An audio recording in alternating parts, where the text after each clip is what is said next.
The former soldier was mocked for building a gigantic wall until the wolves and snow appeared.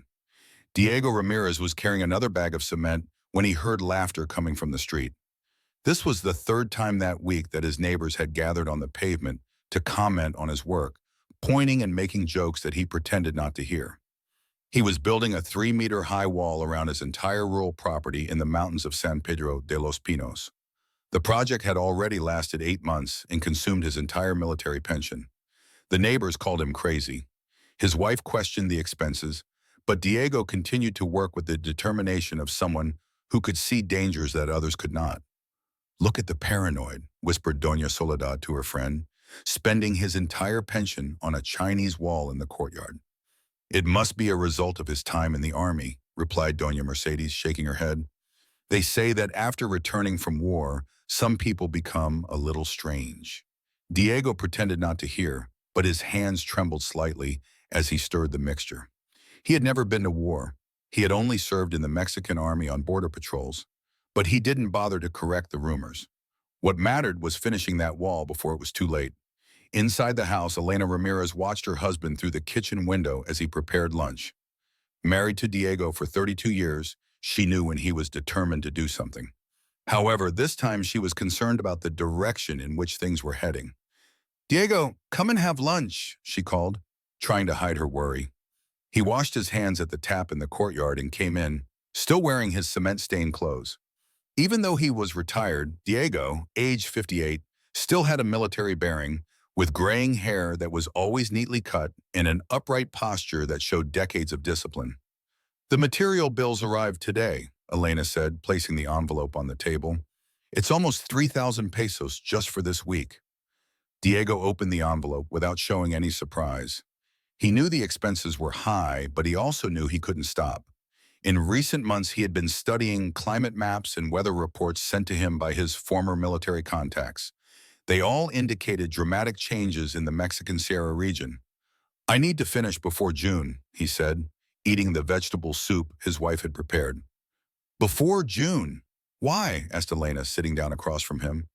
"Diego, you're worrying me. It all started after that army friend of yours came here with those strange papers."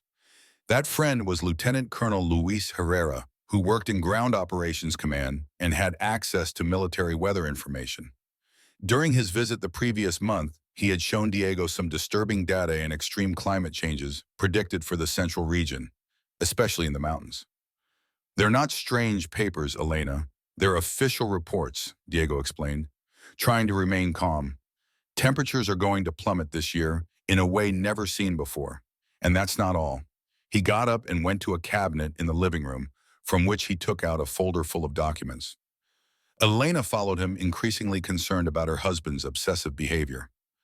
"Look here," said Diego, spreading maps and graphs on the coffee table. "Animal migration patterns are changing. Mexican wolves that never came down from the highest mountains are being seen closer and closer to cities." Elena looked at the documents but didn't understand much. However, she did notice that they were official papers with stamps and signatures. Nevertheless, she still couldn't fathom her husband's urgency to build that enormous wall. "Even if all this is true, why a wall?" she asked, returning to the kitchen. "Why don't we move to a safer place?" "Because this is our home," Diego replied, carefully putting the papers away. "And because a well-built wall could mean the difference between life and—" He stopped talking, realizing that he was about to scare his wife even more. He preferred not to go into detail about the most serious scenarios he had studied. Military reports indicated the possibility of extreme snowfall, with wild animals moving in search of shelter and food. That afternoon, Diego returned to work on the wall. The structure had grown considerably. It was made of reinforced concrete blocks and iron foundations. Each section was designed to withstand impacts and extreme temperature variations. Across the street, Don Miguel Dominguez watched the construction with growing irritation. As administrator of the neighboring rural condominium, he had received several complaints from residents about the unsightly wall rising up in the landscape. "Good morning, Don Diego," Miguel called out as he approached the gate. "We need to talk about that construction." Diego stopped working and approached him, being polite despite the growing tension with the neighbors. "Tell me, Don Miguel, how can I help you?" "Look, I don't want to be a nuisance," Miguel began, trying to sound diplomatic. But the residents are complaining. This high wall blocks the view of the mountains for those who live upstairs. I understand the concern, Diego replied calmly, but I'm building on my own property and respecting all municipal regulations. Miguel sighed, realizing that the conversation would not be easy. He had a lot of respect for Diego, but he couldn't understand the need for such a huge wall in a quiet area like San Pedro de los Pinos. But what is the real need for all this? Miguel insisted. The area here is very safe. There have never been any security issues that would justify such a fortress. Diego considered explaining the reports and predictions, but decided against it, fearing they would think he was crazy. He decided to give a simpler answer. It's a matter of prevention, Don Miguel. It's better to have it and not need it than to need it and not have it. Dear listener, if you are enjoying the story, please take the opportunity to like it and, above all, subscribe to the channel. This helps us a lot as we are just starting out. The conversation was interrupted by the arrival of Sofia, Diego, and Elena's daughter. A teacher at the municipal school, she was 25 and had just returned from work. Sofia greeted Don Miguel politely before turning to her father. "Dad, we need to talk," she said seriously. "The students at school are making jokes about our family because of this wall." Diego's heart sank. He didn't want his family to be exposed to ridicule, but he couldn't abandon something so important because of other people's comments. "What kind of jokes?" he asked, trying to hide his concern. "They're calling you paranoid and saying that our family has mental health issues," Sophie explained, tears welling up in her eyes. "Even the other teachers are talking about it." Don Miguel discreetly excused himself, realizing that the family needed privacy for this conversation. Diego thanked him and turned his attention to his daughter. "Sophia, I know this is difficult for you," he said, placing his hand on her shoulder. "But there are things you don't understand yet. This wall is going to be very important." "Important for what, Dad?" she asked, frustrated. "To isolate us from the neighbors? To spend all our money? To make us the laughingstock of the town?" Elena appeared on the terrace, having overheard the discussion. Deciding it was time for a frank family conversation, she approached her husband and daughter. "Enough," she said firmly. "Diego, you're going to sit here with us and clearly explain what's going on. No military papers, no complicated stories. I want to know why you're destroying our peace to build that wall." Diego looked at the two most important women in his life and realized that he could no longer put off giving them an honest explanation. He sat down on the wooden bench he had built on the porch and asked them to do the same. "All right," he began, taking a deep breath. "You know I worked on the border during my military service. It was there that I learned to read signs that most people ignore." He paused to organize his thoughts, wanting to explain in a way that wouldn't cause them to panic. "The reports I've received indicate that this year we will have a winter unlike any other in the region's history. I'm not talking about normal June cold. I'm talking about temperatures that could reach -15. Serena and Sofia exchanged skeptical glances. San Pedro de los Pinos had harsh winters, but never as extreme as Diego was describing. "Even if that's true," said Sofia, "how is a wall going to protect us from the cold?" "It's not just the cold," Diego continued. "With temperatures like that, wild animals from the mountains will come down in search of warmth and food, mainly wolves. And when they're hungry and desperate, they can be very dangerous." Elena shook her head, still unconvinced. "Diego, that sounds like something out of a movie. Wolves attacking houses here in Mexico. They're not attacking out of malice," he explained patiently, "but in search of survival. When wild animals are desperate, they break through fences and invade properties, scaring people. A solid wall like this may be the only real protection." Sophia still seemed skeptical, but she was beginning to realize that her father had deeper reasons than she had imagined. "And why is it that only you know this?" she asked. "Because the authorities haven't alerted the population." Diego sighed, knowing that this was the most difficult part to explain. "Because military information about extreme climate change is not disclosed so as not to cause panic. And because most civilian meteorologists don't have access to the data I have." He got up and walked to the edge of the porch, looking at the wall that was already almost halfway to its planned height. "I may be wrong," he admitted. "Maybe none of this will happen and I'll just be seen as a paranoid old man wasting money. But if I'm right and I don't do anything, I'll never forgive myself. Diego's words echoed in the afternoon air. Elena and Sophia remained silent for a few minutes, processing what they had just heard. Dad, Sophia finally said, even if you're right, why not warn the neighbors? Why not help other people too? Do you think they would believe us? Diego replied with a sad smile. Did you see how Don Miguel reacted when I didn't explain the real situation? Just imagine if I started talking about wolves and extreme snowfall. Elena stood up and approached her husband, taking his hand. Diego, I trust you. I've always trusted you, but this is costing us dearly. Our retirement money is running out. I know, he said, squeezing his wife's hand. That's why I'm going to ask the bank for a loan, sell the car, or find another solution. I can't stop now. That night after dinner, Diego sat alone on the porch, looking at his work. The wall was already almost 2 meters high and surrounded half the property.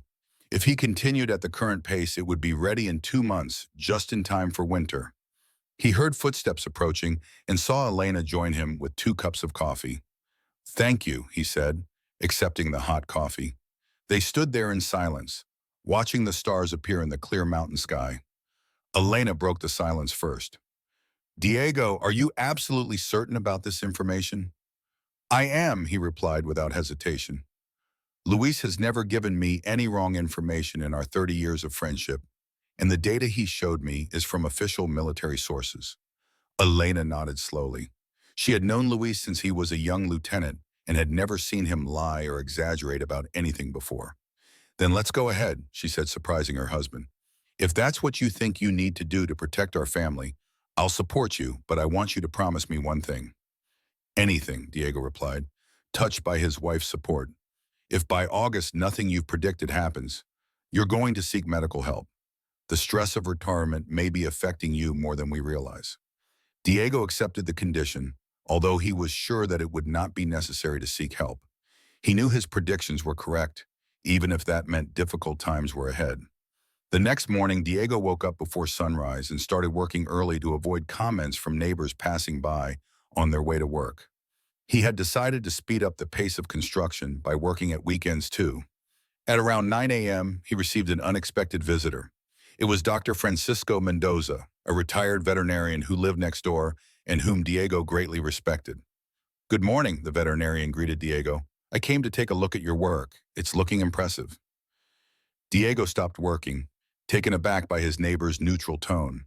Most people came to criticize, but Dr. Francisco seemed genuinely interested. Thank you, doctor. It's a project I've been planning for months. May I ask what your motivation is? The veterinarian inquired, walking along the wall that had already been built. It's not idle curiosity, it's professional interest. Diego hesitated for a moment, but decided to be honest with someone who might better understand his concerns. I'm preparing for changes in animal behavior in the region, he explained. Information I've received indicates that winter may bring unusual situations. Dr. Francisco stopped walking and looked directly at Diego. What kind of situations? Displacement of wildlife from the mountains, Mexican wolves possibly, in search of shelter and food. The veterinarian remained thoughtful for a few seconds before responding. You know, Diego, that's not as absurd as it might seem. Last week, I was treating a rancher in San Antonio del Valle who had found strange tracks on his property. He had never seen anything like them in the region before. Diego felt a mixture of relief and concern. He was relieved to find someone who didn't think he was crazy, but he was also concerned because the signs had started to appear earlier than expected. Did you save any photos of the tracks? Yes, I did, replied Dr. Francisco, taking his mobile phone out of his pocket. Here, look. Diego examined the photos and felt a chill. The tracks were clearly from a large animal and could have been made by a Mexican wolf or even a larger species. When did this happen? 3 days ago. The rancher said that the dogs on the property had been agitated all night and had been barking at the mountains. Their vigil was interrupted by the arrival of Sophia, who was walking down the country road. She greeted Dr. Francisco warmly, as he had treated several of the family's pets over the years. Hello, Dr. Francisco. Have you come to complain about my dad's wall, too? On the contrary, replied the veterinarian with a smile. I came to congratulate him on the initiative. Your father may be more right than we realize. Sophia looked surprised, caught between her father and the veterinarian, realizing that she had missed part of an important conversation. Sure about what? De Francisco showed Sophia photos of the footprints and explained what had happened at the neighboring farm. She examined the images with growing concern. This could be serious, the vet replied honestly. We don't know for sure yet, but changes in animal behavior patterns usually indicate significant environmental changes. Diego was grateful to have found someone who understood his concerns based on concrete evidence rather than military speculation. Dr. Francisco, if you don't mind, I'd like to show you some reports I received. Perhaps you could help to interpret the data from a veterinary perspective. Sure, Diego, I'd be happy to help. The three of them went into the house where Diego looked for the folder containing the military documents. Elena joined them in the living room, eager to see how someone else would react to the papers that had caused so much controversy within the family. Dr. Francisco examined the reports with professional attention, taking notes in his trusty notebook. After 20 minutes of silent analysis, he looked up with a serious expression. Diego, he said, this data is consistent with patterns I have observed in other regions during my career. When I was working in the Chilean Sierra Madre Occidental in the 1990s, I witnessed similar situations, such as extremely harsh winters, forcing wild animals to seek refuge in human settlements. There, we lost a lot of livestock, and some rural properties were invaded by pumas in search of food. Elena and Sophia exchanged nervous glances. It was becoming increasingly difficult to dismiss Diego's concerns as military paranoia. What solution was found there? High, solid walls. Exactly like the ones you are building, replied Dr. Francisco. They were the only truly effective protection. The veterinarian got up and walked to the window overlooking the wall under construction. The height he had planned was adequate. Mexican wolves can jump over obstacles up to 2 meters high, but 3 meters is an insurmountable barrier for them. Diego felt validated in a way he hadn't in months. Finally, someone with technical knowledge was confirming that his strategy was sound. Doctor, do you think I should alert the other neighbors? I think so, but be prepared for resistance. Most people only believe in danger when they see it directly, and sometimes that can be too late. Dr. Francisco said goodbye to the family, promising to keep an eye on the situation and share information if any new developments occurred in the region. His visit had completely changed the atmosphere inside the Ramirez home. Dad, said Sophia after the vet had left, I think I owe you an apology for doubting you. You don't need to apologize, Diego replied, hugging his daughter. I understand why it seemed crazy at first, but now that we know I'm not alone in these concerns, we can prepare better. Elena joined the family hug, feeling relieved to discover that her husband's concerns were based on consistent information, not psychological problems. Diego, what else do we need to do besides build a wall? Stock up on non-perishable food, firewood for heating, basic medicines, and water, he listed, and maybe a generator in case the power goes out. That's going to cost even more money, Elena observed worriedly. I'm going to talk to the bank manager tomorrow about a loan, Diego decided, or we could sell some of the things we have stored in the shed. Encouraged by his family's support and Dr. Francisco's validation, Diego worked on the wall with renewed energy. He had decided to pick up the pace, working later and starting earlier. At around 5 p.m., he received another unexpected visitor.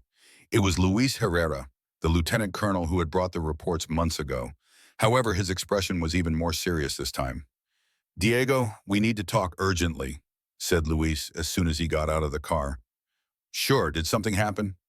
Yes, it did. I received new information this morning. The situation is more serious than we initially thought. They entered the house, where Luis politely greeted Elena and Sophia before heading to the living room. Diego called the family to join the conversation, as they were now all aware of the situation.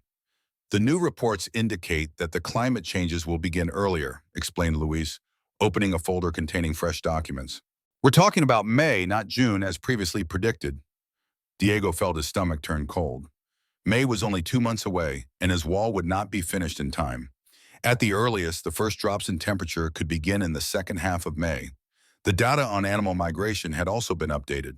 Luis showed maps with new points indicating recent wildlife sightings in areas increasingly close to inhabited areas.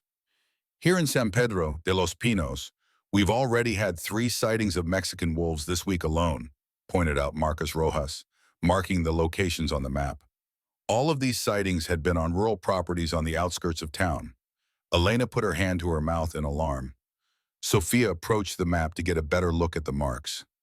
Dad, does that mean you have even less time to finish the wall? Exactly, Diego replied, mentally calculating how much work still needed to be done. I'm going to need help, otherwise I won't be able to finish on time. Luis immediately offered to help at weekends, and Sophia surprised everyone by saying that she would help after school too. Despite her fear, Elena decided to do her part by organizing supplies and coordinating meals for those working. Luis, she said, do you think I should try to alert the neighbors now that we have more evidence? I think so, but be careful, replied the soldier. Start with those who are more open-minded. Dr. Francisco, for example, could be a good ally in convincing others. That night, Diego could hardly sleep as he planned how to speed up the construction of the wall. He got up before 5 a.m. and began working by the light of a powerful lamp, determined to make the most of every minute of the day. At around 7 a.m., Sophia appeared on the terrace, dressed and ready to help with the construction work before going to teach at the school. Dad, teach me what to do. I really want to help. Diego felt his eyes well up with emotion. He showed her how to mix the concrete in the correct proportions and how to lay the blocks properly. Sophia learned quickly, and although it was hard work, she didn't complain once. At 8:30 a.m., she had to leave for school, but promised to come back in the late afternoon to help some more. Diego continued working alone, but with a lighter heart, knowing that he was no longer facing the situation alone. At around 10 a.m., he noticed movement in Don Miguel Dominguez's house. He decided to seize the opportunity to try to have an open conversation with the trustee of the neighboring condominium. Don Miguel, Diego called out as he approached the fence dividing the properties. Hello, Diego. How are you? Fine, thank you, Don Miguel. I wanted to talk to you about a serious situation that may affect our entire region. Miguel stopped watering the plants and listened, realizing that Diego was talking about something important. Well, go ahead. What is it? Diego took a deep breath, deciding to be direct but careful not to sound alarmist. I have received information that we are going to have an extremely severe winter this year, the likes of which we have never experienced here in the region before. Information from where? From military contacts who work in meteorology. A local veterinarian has also confirmed that there are already signs of change in the behavior of wild animals. Don Miguel scratched his head thoughtfully. He respected Diego, but still found it hard to believe such dramatic predictions. Diego, he said, even if this is true, what can we do about it? Prepare ourselves, Diego replied simply. Stock up on supplies, make sure our houses are well sealed against the cold. Maybe consider building more solid protections. Protections like your wall. Exactly. The wall is not just for protection against the cold, Miguel. It's also to protect us from animals that may come down from the mountains looking for shelter and food. Miguel remained silent for a few seconds, processing the information. What kind of animals? Mainly maned wolves. They're usually shy, but when they're hungry and cold, they can behave unpredictably. Diego, doesn't this seem a little exaggerated? Diego understood the reaction and wasn't offended. A few months ago, he would have reacted the same way if someone had told him a similar story. I understand that it seems exaggerated, Miguel, but I'd rather prepare for something that might not happen than not prepare for something that could. Miguel nodded slowly, admitting that the logic made sense. And what do you suggest I do? Talk to your neighbors in your condominium. See if you can reinforce the fences, stock up on firewood and food, and check if you have an emergency generator. And if people think I'm crazy when I tell them this, what then? Diego asked, smiling sadly. Then you'll know how I've been feeling for months. The conversation was interrupted by a sound truck advertising building materials. Diego took the opportunity to order more concrete blocks, but was told that they would only be delivered the following week. I can't wait a week, Diego told the salesman. I need the material tomorrow at the latest. Oh man, that's a problem. We have high demand and low supply right now. Diego was worried. Any delays to the supply of materials could seriously jeopardize his deadline for finishing the wall. Dear listener, if you are enjoying the story, please like it and above all, subscribe to the channel. This would help us a lot as we are just starting out. I can pay extra for urgent delivery, Diego offered. I'll see what I can do.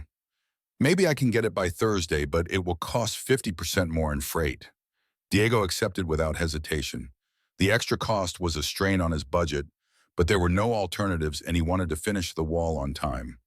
After the salesman left, Don Miguel approached him again. Diego, can I ask you a personal question? Sure, he replied. How much is this whole wall costing you? Diego did a mental calculation of the expenses up to that point. I've already spent about 15,000 pesos, and I still need about 5,000 more to finish it. Miguel was impressed by the amount. 15,000 pesos was a lot of money for a retreat, especially for something that still seems speculative. If nothing you foresee happens, then I'm going to have an expensive wall around my house, Diego replied honestly. But I'll sleep peacefully, knowing that I did everything I could to protect my family. Miguel was impressed by Diego's answer. There was something about the former soldier's determination that was hard to ignore. That afternoon, when Sophia came home from school, she brought worrying news. Dad, she said, today at school the teachers were talking about some strange reports that came in from the rural area. What kind of reports? Ranchers have found injured farm animals, broken fences, and large animal tracks. The head teacher said she was going to send a memo to parents warning them to take extra care with their children. Diego and Elena exchanged worried glances. The signs were appearing more frequently than they had expected. Dad, do you think we should talk to the principal about what we know? I'll think about it, Diego replied. But first, let's finish our wall. Then we can think about helping others. They worked together until nightfall, when Luis arrived as promised. With 3 people working on it, they made remarkable progress.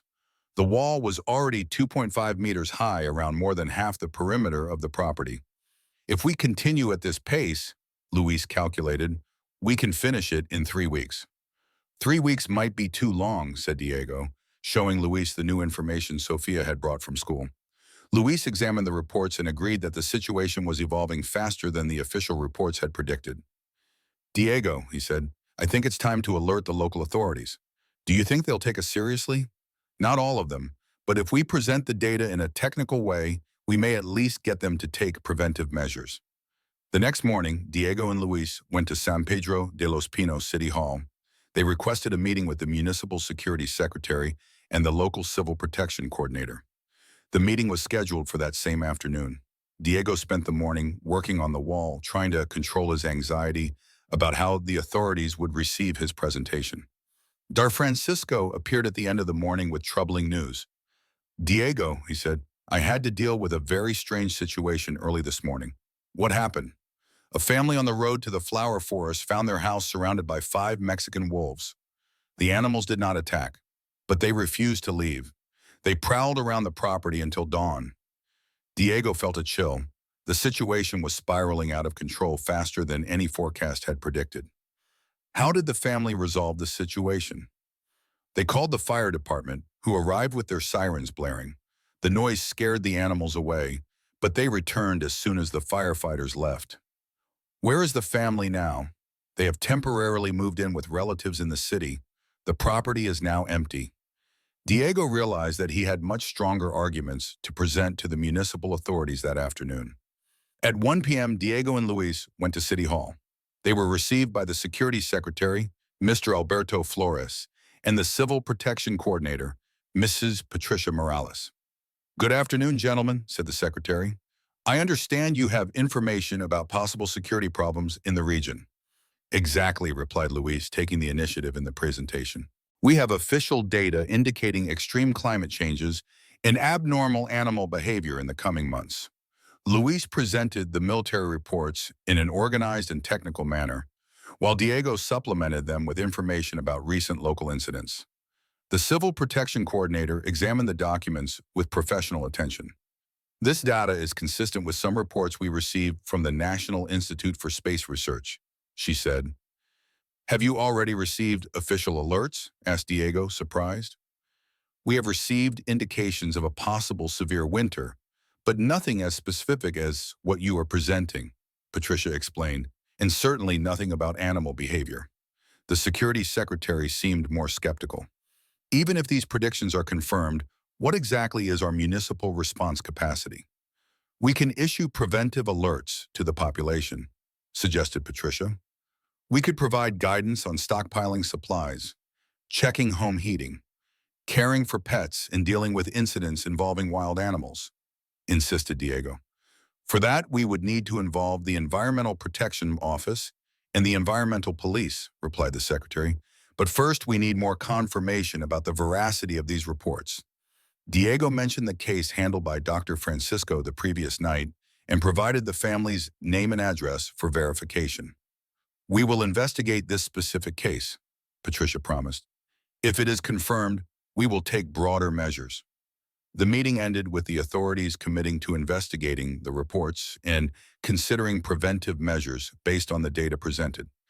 Diego left City Hall with mixed feelings, relief that he had been taken seriously, but also concern about how slow the bureaucratic process was. At least we planted the seed, Luis said on the way back. Now they can't say they weren't warned. When they arrived back at the property, they found Elena very agitated on the porch. Diego, something very strange happened here a little while ago. What was it? There were some dogs at the gate, but when I went over to see if they were injured, I realized they weren't dogs. Diego felt his heart race. What did she mean? They weren't dogs? They were bigger, with different ears and longer tails. And their eyes were unlike any dogs he had ever seen. Luis and Diego exchanged serious glances. Elena's description matched exactly what they had expected. Kryn wolves were beginning to approach inhabited areas. Where did they go? When they saw me looking, they went into that thicket over there. She pointed to an area of dense vegetation between her property and her neighbors. Diego went to the spot she had indicated and found clear tracks in the damp earth. They were exactly like the ones Dr. Francisco had photographed on other properties. Luis, he said, I think our schedule just got even tighter. They decided to work late that night, using floodlights to illuminate the construction area. Sophia came home from school and immediately joined the effort, as did Elena, who took on the responsibility of keeping everyone fed and hydrated. At around 9 p.m., Dr. Francisco appeared on the property looking worried. Diego, I received 3 more calls today, all reporting sightings of strange animals near homes. The situation is spreading very quickly, Luis observed. That's why I came here, the veterinarian continued.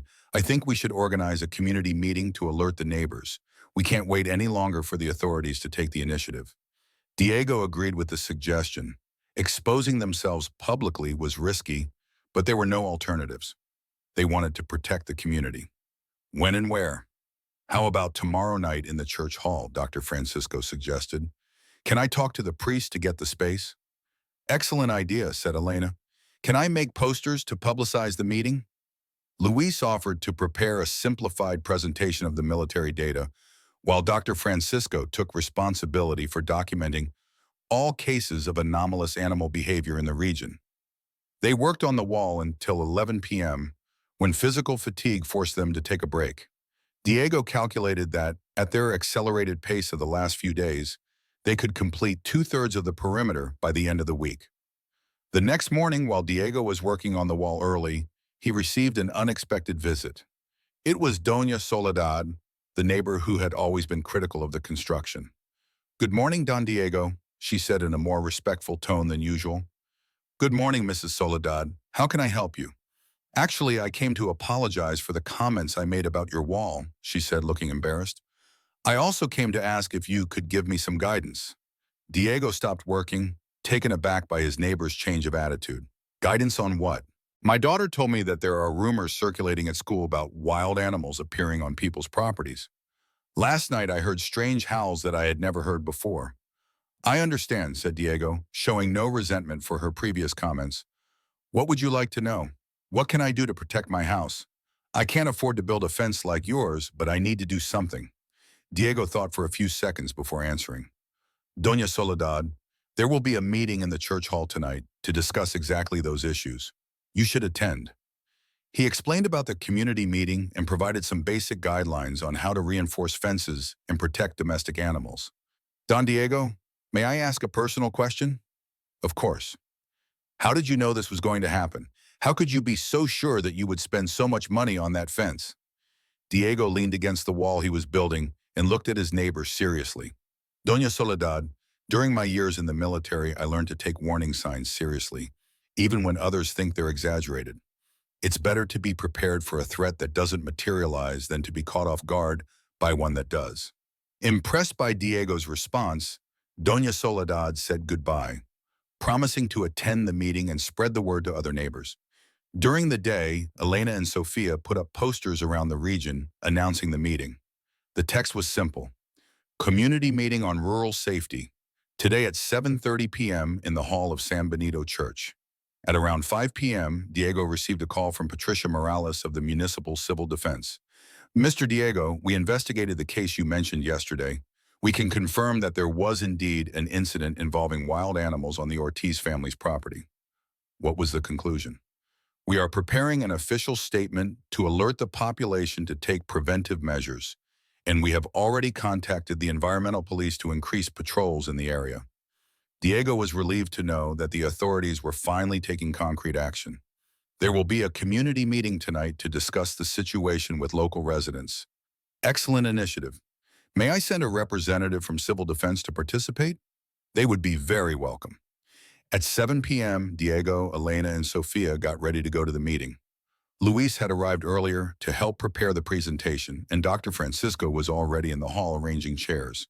When they arrived at the church, Diego was surprised by how many people were present. The hall was almost full, with around 40 residents from the surrounding area present. The local parish priest, Father Sebastian, opened the meeting with a prayer for the safety of the community. Dr. Francisco then took over, explaining the objectives of the meeting.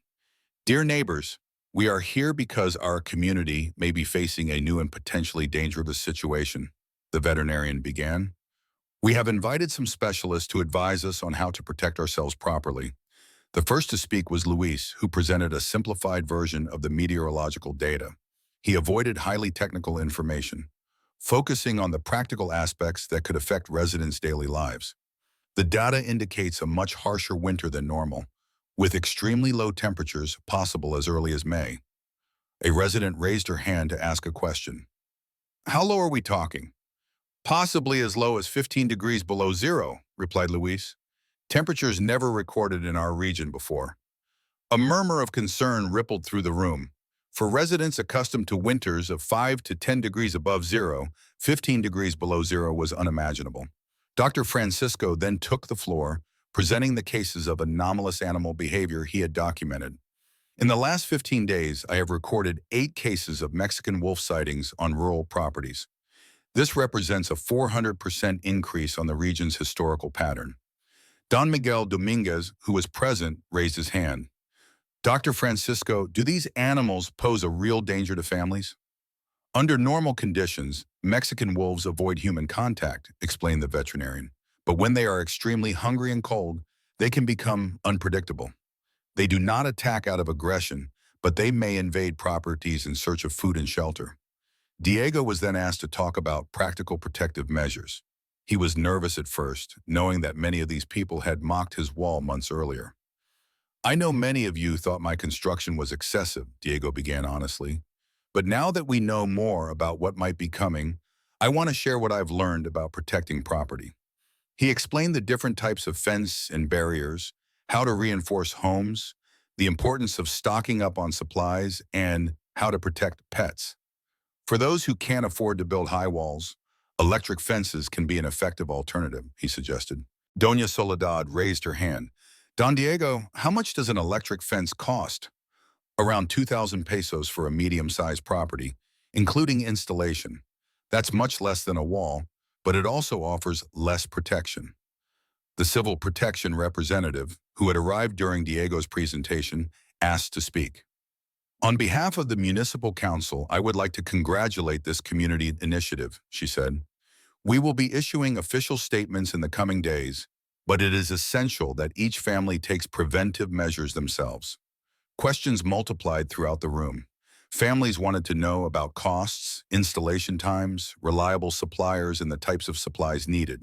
Dr. Francisco proposed setting up a WhatsApp group to keep everyone informed about new developments and organize collective purchases of materials.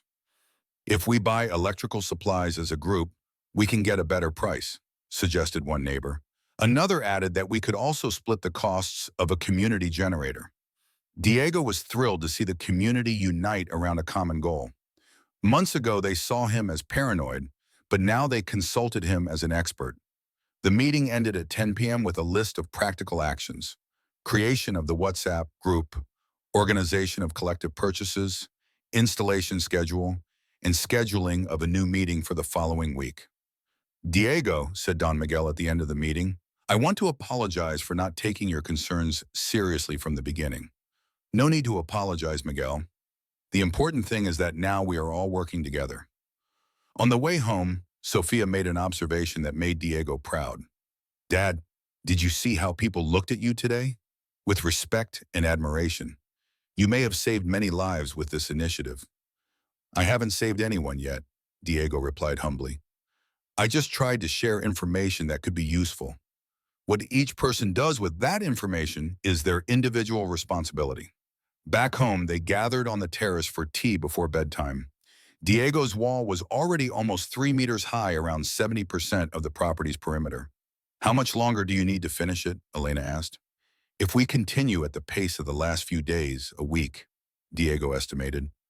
But now I have to balance working on the wall with helping the neighbors who have asked for guidance. Luis, who had been invited to stay at the house, joined the conversation. Diego, I think you should focus on finishing your own wall first. Then you can help others with more peace of mind. I agree, said Dr. Francisco, who had also been invited to stay. Your property is setting an example and becoming a benchmark for the entire community. It is important that it is completely secure first. The next morning, Diego woke up determined to speed up the pace of work even more. The extra materials he had ordered arrived early, so he started working before breakfast. Sophia helped for 2 hours before going to school, and Elena organized a meal schedule that allowed Diego to work with few breaks. At around 10 a.m., he received his first visitor, a neighbor who asked for practical advice on reinforcing a fence. It was Mr. Rafael Moreno, a farmer who lived about 500 meters away. Diego, I need your help to evaluate my property, the neighbor said. I don't understand anything about construction, but I wanted to do something to protect my family. Diego stopped working and accompanied Mr. Rafael to his property. The farm was only surrounded by a low wooden fence, which was totally inadequate for protecting against large animals. Rafael, this current fence offers no protection, Diego assessed honestly. We need something taller and stronger. They walked around the perimeter of the property while Diego explained the different protection options available and their approximate costs. Considering cost-benefit, an electric fence would be the best option, Diego concluded. However, he also recommended reinforcing the windows and doors of the house. Could you help me with the installation? I can guide and supervise, but I need to finish my own wall first. Mr. Rafael understood Diego's priorities and thanked him for his advice, promising to wait until the wall was finished. Back on his property, Diego worked intensively throughout the afternoon. The wall was progressing well, but he was beginning to feel the accumulated physical fatigue of the last few days. Elena noticed that her husband was pushing himself beyond his limits, so she insisted that he take longer breaks. What good is finishing the wall if you get sick in the process, she asked. He knew his wife was right, but the urgency of the situation prevented him from relaxing. During the afternoon snack break, Luis brought worrying news. Diego, he said, I received new information today. The first cold front could arrive earlier than expected. How much earlier? The first week of May, and it will be intense. Diego quickly did the maths. There were only 3 weeks left, and even working at the current pace, it would be difficult to finish the entire wall in time. Luis, he said, I think I'm going to have to focus only on the most vulnerable sections of the property. How so? Instead of fencing the entire perimeter, I can create a smaller protected area that includes the house, the shed, and part of the yard. It was a difficult decision as it meant abandoning the original plan, but it was the only way to guarantee basic protection in the time available. The project was redesigned that same night, resulting in a smaller but completely secure perimeter. The new plan would require about 40% less material and labor. With this change, Diego calculated that I could finish in a week of intense work. Elena was relieved by this more realistic decision, and Sophia approved of the strategy of focusing on the essentials. Dad, said Sophia, It's better to have a smaller area that is fully protected than a larger area that is only partially protected. The next morning, Diego began implementing the new plan. He dismantled some sections that had already been built in order to redirect the wall, and the work proceeded much more quickly as a result. Dr. Francisco appeared mid-morning with news about the regional situation. Diego, he said, I spoke with fellow veterinarians from other cities in the mountains. The situation is repeating itself throughout the region.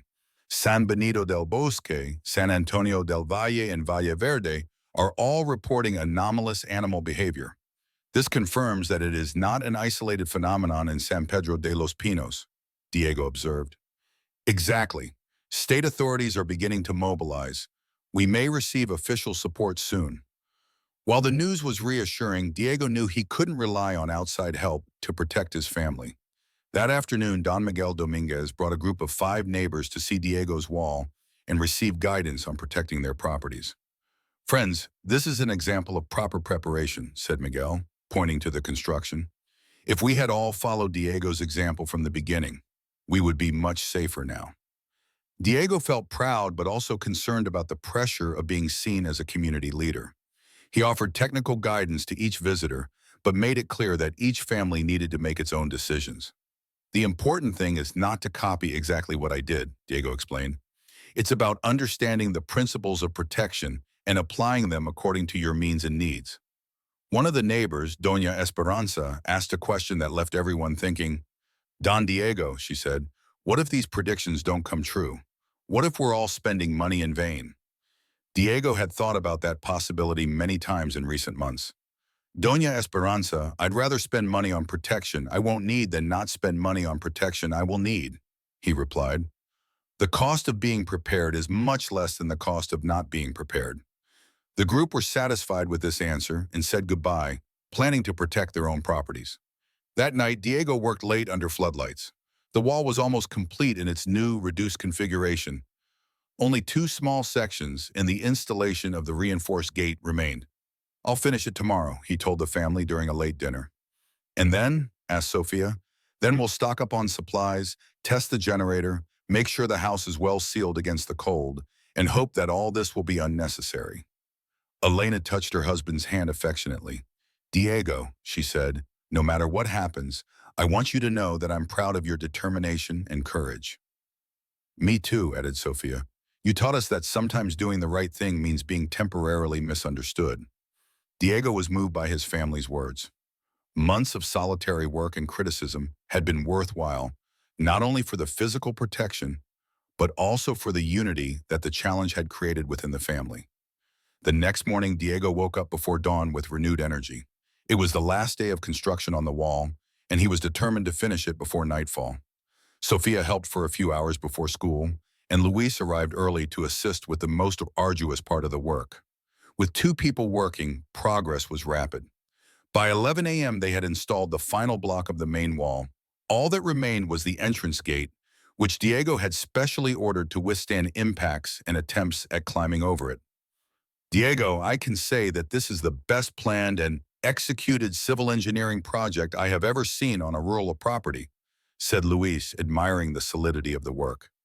The gate arrived in the early afternoon and was installed with the help of Dr. Francisco, who had joined the group to see the project through to completion. At 5 p.m., Diego attached the final hinge to the gate and tested the locking mechanism. The wall was complete. Done, he said, wiping his hands on his dirty shirt. 9 months of planning and construction. Now we have a fully protected area. The family gathered on the porch to admire the finished work. The 3-meter-high wall surrounded the house, the shed, and a patio large enough for basic activities. It was solid, well-finished, and impressive. Dad, Sophia said excitedly, you really did it. Even when everyone doubted you, you kept going. Elena hugged her husband, feeling both proud of his persistence and relieved to finally have complete protection. Now we can focus on supplies and internal preparations, said Diego. They spent the weekend organizing their inventory of food, firewood, medicine, and water. Diego tested the generator and verified that all the house's systems were working properly. The following Monday, he was finally able to devote himself to helping neighbors who had requested guidance. The first was Mr. Rafael Moreno, who wanted to install an electric fence on his property. "Now I can devote myself completely to helping them," said Diego, as he arrived at his neighbor's farm with tools and materials. Installing the electric fence proved more challenging than Diego had anticipated, but his basic knowledge of electricity from his time in the military was sufficient to overcome the technical difficulties. During the week, Diego helped 4 families in the neighborhood to install different types of protection.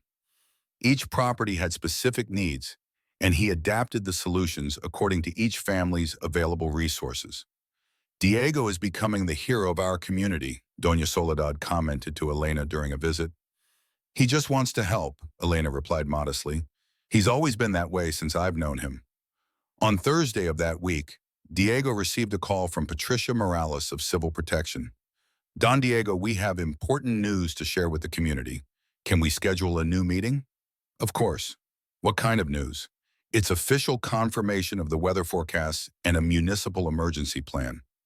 The second community meeting has been scheduled for Friday evening in the church hall again." Nearly 60 people attended this time, including residents from more distant regions who had heard about the preventive initiatives. Patricia Morales presented official civil protection data confirming the forecast that Luis had presented at the first meeting. She announced that the National Meteorological Institute had confirmed the possibility of extremely low temperatures starting in the first week of May. The City Council is activating the Municipal Emergency Plan.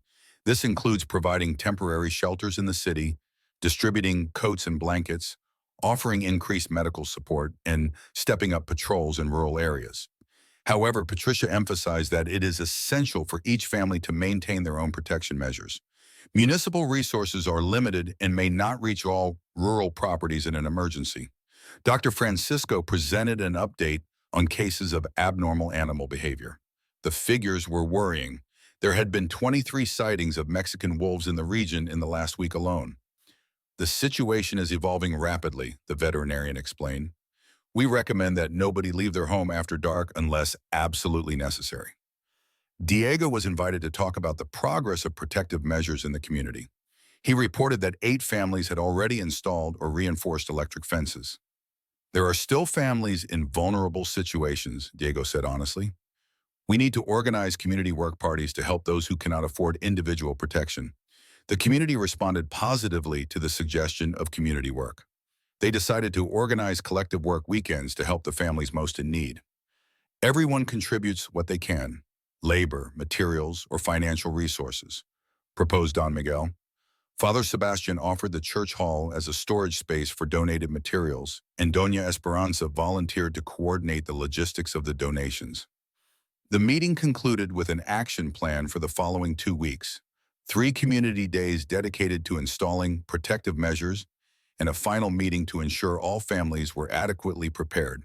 Excited to see how his individual initiative had transformed into a community movement of mutual protection, Diego left the meeting. "Dad," said Sophia in the car, "you planted a seed that grew into a forest." "It wasn't just me," Diego replied. "It was all the people who decided to believe and take action." The first community workday took place the following Saturday. 22 people gathered at the Soto family's property, which required an electric fence but lacked the technical expertise to install it. Diego coordinated the work, dividing the tasks among the volunteers according to their skills. After 6 hours of collective work, the property was fully protected. "It would have taken me at least a week to do this," said Mr. Soto, grateful for his neighbor's solidarity. The second community workday took place at the home of Doña Dolores, a 72-year-old widow who lived alone with her 2 cats. "Doña Dolores, we're going to take care of you as if you were our own grandmother," Diego promised her.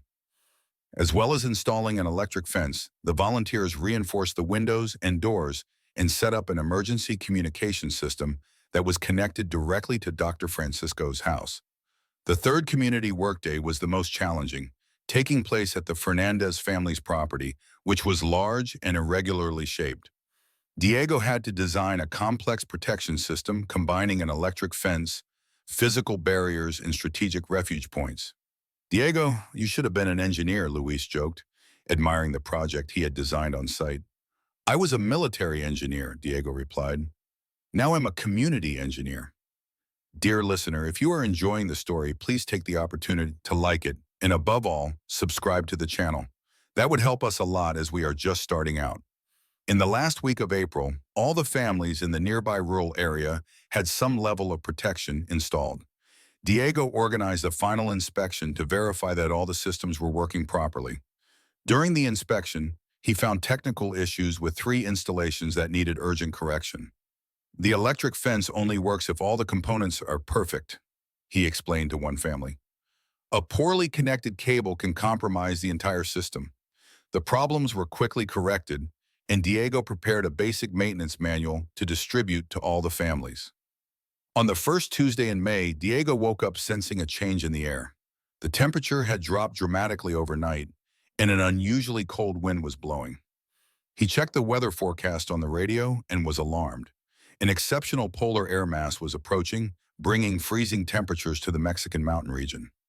"Elena, I think it started," he said, walking into the kitchen where his wife was making coffee. "What do you mean it started?" "The first cold front is arriving stronger and earlier than even the most pessimistic forecast predicted." They turned on the heating and checked that all the protection systems were operational. Diego tested the generator, checked the firewood inventory, and made sure that all the windows were well sealed. During the day, the temperature continued to drop. In the afternoon, it began to rain, but it was a different kind of rain, icy and almost like hail. Diego called Dr. Francisco to ask if other neighbors had noticed the weather changes. "Diego, I've received 5 calls today from families concerned about the abnormal cold," replied the veterinarian, "and the pets are very restless. Restless as in dogs barking non-stop, cats hiding, and horses getting nervous. It's typical behavior when they sense danger approaching." Diego hung up the phone with a knot in his stomach. All signs indicated that his darkest predictions were coming true. At night, the temperature plummeted to around 1 degree. It was May, when it was normally still 15 degrees during the day. "Diego, it's colder than I've ever felt here," said Elena, curled up on the sofa under blankets. "And it's only the beginning," he replied, feeding the fireplace with dry wood. If the predictions were correct, it was going to get much worse in the coming days. Sophia came home early from school reporting that classes had been suspended due to the extreme cold. "Dad, the head teacher said she'd never seen anything like it. The school's heating system couldn't handle such low temperatures." In the early hours of the morning, Diego was awoken by a strange sound coming from outside. He got up quietly and looked out of the bedroom window. Under the light of the street lamp, he saw a figure moving slowly. At first he thought it was a large dog, but when the animal came closer, Diego recognized it immediately.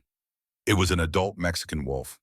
The animal was clearly cold and looking for shelter, walking slowly. After sniffing around Diego's gate for a few minutes, it walked away towards the neighboring houses. Diego gently woke Elena. "What's going on?" "We have visitors outside," he whispered, just as we had predicted. She joined him at the window and managed to see the wolf examining the fence of the neighboring property. "My God, Diego, it's huge!" The animal showed no aggression. It just seemed confused and cold. After a few minutes, it disappeared into the darkness. "I'm going to call all the neighbors tomorrow to see if they saw anything," Diego decided. The next morning, the temperature was 2 degrees below freezing. Diego had never experienced such intense cold in San Pedro de los Pinos before. He called Dr. Francisco first. "Diego, we had movement here last night too," the veterinarian reported. 3 large animals had passed through the property in the early morning. "My dogs were restless all night long." Calls to other neighbors confirmed the pattern. Several properties had received nighttime visits from wild animals seeking shelter. "Don Diego," said Doña Soledad on the phone, "the animals ransacked my chicken coop. They didn't kill any chickens, but they were clearly looking for food." Diego advised everyone to keep their pets indoors at night and to avoid going out unless absolutely necessary. During the day, the situation worsened. The temperature did not rise above the degrees, which was unprecedented in the region's meteorological history. At around 3 p.m., Diego received a desperate call from Don Miguel Dominguez. "Diego, I need urgent help. My electric fence has stopped working, and there are 2 large wolves in my yard." Diego grabbed a powerful torch and some basic tools. "I'm on my way, but stay inside until I get there." Although Don Miguel's property was only 200 meters away, It took Diego almost 10 minutes to get there, as he had to be careful not to encounter any wild animals along the way. When he arrived, he saw two adult Mexican wolves in the yard, clearly cold and hungry. They weren't aggressive, but they weren't leaving the property either. Diego investigated the problem with the electric fence. A wire had broken due to the extreme cold. He managed to make a temporary repair that reactivated the system. The sound of the electricity scared the wolves, who quickly left the property. "Miguel, the repair is only temporary," Diego explained. "I need to come back tomorrow with material that's suitable for the cold." "Miguel, what would have happened if I hadn't had your phone number?" "Probably nothing serious. The animals aren't attacking, they're just looking for shelter. But it's better to keep your distance." When he returned home, Diego found Luis waiting on his terrace. "Diego, I've been instructed to report to the military base in Toluca early tomorrow morning," said the lieutenant colonel. "The situation in the mountainous areas is being monitored at state level." "Is that good or bad news?"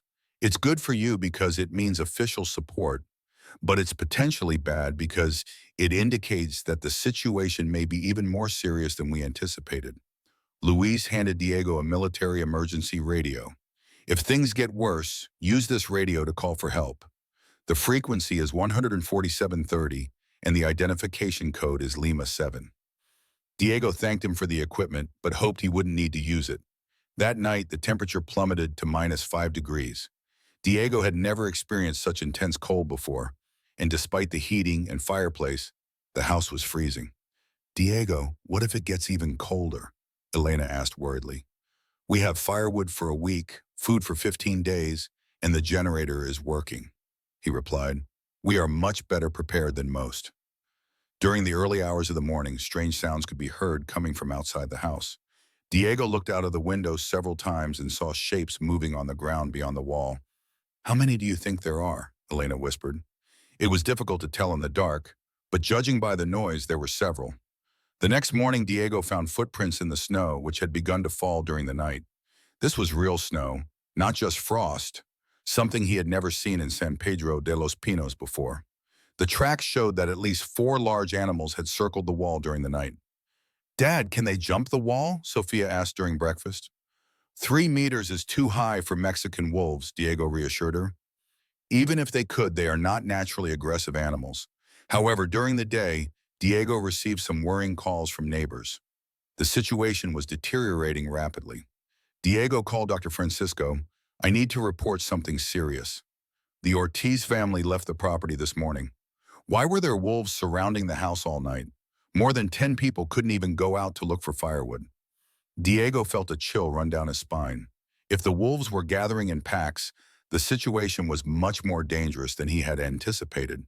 Where did the family go? To relatives' homes in the city. They left everything behind. During the afternoon, 2 more families abandoned their rural properties. The community that Diego had helped organize was dispersing out of fear. Diego decided to organize an emergency phone meeting with the families who were still on their rural properties. "Friends, I understand that the situation is scary," he said during the conference call, "but abandoning your properties may not be the best solution." "Why not, Diego?" asked a neighbor.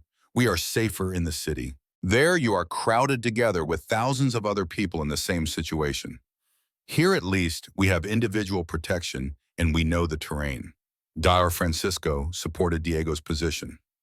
Families who fled to the city are reporting inadequate heating in temporary shelters, and municipal resources are overburdened. Following 2 hours of discussion, 8 families decide to stay on their properties and set up a system of constant communication. "We'll talk to each other every 2 hours, Diego proposed. "If someone doesn't respond, the neighbors closest to them will check on the situation." That night, the temperature dropped to -14 degrees. The snow continued to fall, quickly accumulating on the ground. Diego kept the fireplace burning all night, but the house was still very cold. They slept in the living room, close to the warmth of the fire. In the early morning, there were intense sounds coming from outside. They weren't just animal footsteps. They were prolonged howls that echoed throughout the region. "Diego, they're communicating," Elena observed. "It seems so. They're organizing themselves somehow." The next morning, Diego found an impressive scene. There were dozens of footprints in the snow around the wall, arranged in patterns that suggested coordinated movement. "Elena, come and look at this," he called from the window. The snow had stopped falling, revealing a completely white landscape dotted with footprints converging on their property. "Why are they coming here specifically?" she asked. Diego thought for a few seconds before answering. "Maybe because our house is the only one with constant light and heat in the region. The generator and the chimney make our property visible from a distance." During the day, Diego checked that all the security systems were functioning correctly. The wall was solid and the gate sturdy, with no signs of attempted invasion. However, calls from neighbors brought increasingly worrying news. "Diego, it's Don Miguel. My electric fence has stopped working again, and this time there are more animals than I can count. How many do you think there are?" "At least 15. They're all in my backyard. Some are trying to get onto the terrace." Diego knew that he couldn't leave his property to help with so many animals loose in the region. "Miguel, go inside the house and lock all the doors and windows. Don't try to leave until I find a solution." Diego turned on the military radio that Luis had left behind. "Toluca Base, this is Lima 7. We have an emergency on rural property. Over." The response came immediately. "Lima 7, this is Toluca Base. What is the nature of the emergency?" "Over. Family surrounded by wild animals. The protective fence is faulty. They cannot leave the residence." "Over. Lima 7 has a firm location for support dispatch."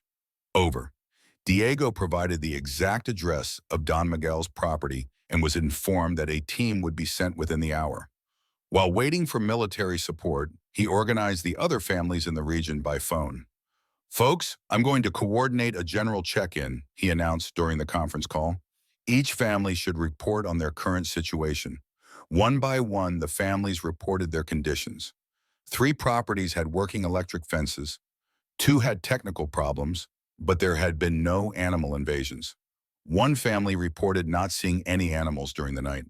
"Dr. Francisco, what is your overall assessment of the situation?" "Based on the reports, Diego, we have at least 30 Mexican wolves in our region. That is 10 times the normal population of the species. They came here from the mountains because of the cold. Yes, and they are probably finding little natural food. That is why they are approaching human settlements." An hour later, Diego heard a helicopter approaching. He went out onto the terrace and saw a military helicopter landing in a field near Don Miguel's property. Using binoculars, Diego observed the rescue operation. The military dispersed the animals using sound equipment and bright lights, enabling the family to leave the house safely. The helicopter then flew to Diego's property and landed in his walled backyard. 2 soldiers got out of the aircraft and were led by a major, who introduced himself as the head of emergency operations in the mountain region. "Mr. Diego Ramirez?" the major asked. "Yes, that's me. I'm Diego Ramirez, Ground Operations Command. We received a report about your community protection initiative. We have come to verify the situation and offer support." Diego led the major and the soldier to the terrace, where he explained the situation facing the rural community. "How many families still remain in the region?" 8 families on 6 different properties, Diego replied. "They all have some level of protection, but some have technical problems." The major examined Diego's wall with professional admiration. "This is an excellent fortification for civilian use." "Who designed it?" "I did," Diego replied, "based on knowledge from my military days and technical guidance I received. Lieutenant Colonel Luis Herrera specifically mentioned your case. He said that you may have saved many lives with your advanced preparation." Diego felt proud, but was also concerned for the families who still needed help. "Major, the properties with faulty electric fences require urgent repairs. I have the knowledge to carry out the repairs, but I can't leave while there are still so many animals on the loose." "I understand. We'll organize a coordinated operation. Our men can create a safe area while you carry out the necessary repairs." The plan was implemented immediately. A helicopter flew over each property with technical issues, using sound equipment to scare away wild animals. Diego then traveled with a military escort to repair the electric fences. The operation took 3 hours, but by the end of the day, all the properties were protected again. "Well done, Diego," the major said before leaving. "The command recognizes your community leadership in this situation. You have authorization to use the military radio whenever necessary." That night, Diego felt more at ease knowing that all the families in the region were adequately protected and that he had official support available. However, during the early hours of the morning, the situation took an unexpected turn. Diego was awoken by Elena, who had heard strange noises coming from outside. "Diego, wake up! There's someone talking outside." He jumped up and looked out of the window. In the light of the generator illuminating the courtyard, he could see a figure outside the wall. "Help!" the voice shouted. "Please help me." Diego grabbed a powerful torch and took a closer look. It was a young man who was clearly injured and trying to climb the wall. "Elena, call Sofia. We must help this boy." Diego carefully opened the gate, checking that there were no animals nearby. The young man staggered inside, clearly in shock. Thank you," he repeated. "I thought I was going to die out there." "Calm down, boy. You're safe now," Diego reassured him. "What's your name?" Javier Gutierrez. I live on the farm down there near the stream." While Sofia checked to see if the boy had any serious injuries, Elena brought warm blankets and coffee. "Javier, what happened?" Diego asked. "My family decided to flee to the city this morning," Javier explained, still trembling. "But I went back at night to look for some important documents we had forgotten. When I got to the farm, it was surrounded by dozens of wolves. I managed to get into the house but couldn't get out again." Javier said he had spent the whole day locked in the house, listening to the animals outside. When night fell, he tried to sneak out, but a pack chased him. "I ran along the road until I got here." His house was the only one with lights on in the whole area. Diego realized that the situation was much more serious than he had imagined. If the animals were occupying abandoned properties, the entire rural region would soon be under their control. "Javier, are you going to stay here tonight? We'll think of a solution tomorrow." The next morning, Diego called Major Castillo to report the incident with Javier in the occupation of abandoned properties by animals. "This information is very important, Mr. Diego," said the major. "It suggests that the animals are exhibiting territorial behavior rather than just seeking shelter." "That's more dangerous." "Yes, potentially. Animals that occupy human territory can become aggressive in order to defend it." The major reported that a large-scale military operation involving veterinarians specializing in wildlife would be organized for the region. During the day, Diego received calls from other rural families in the region reporting similar situations, with abandoned properties being occupied by groups of maned wolves.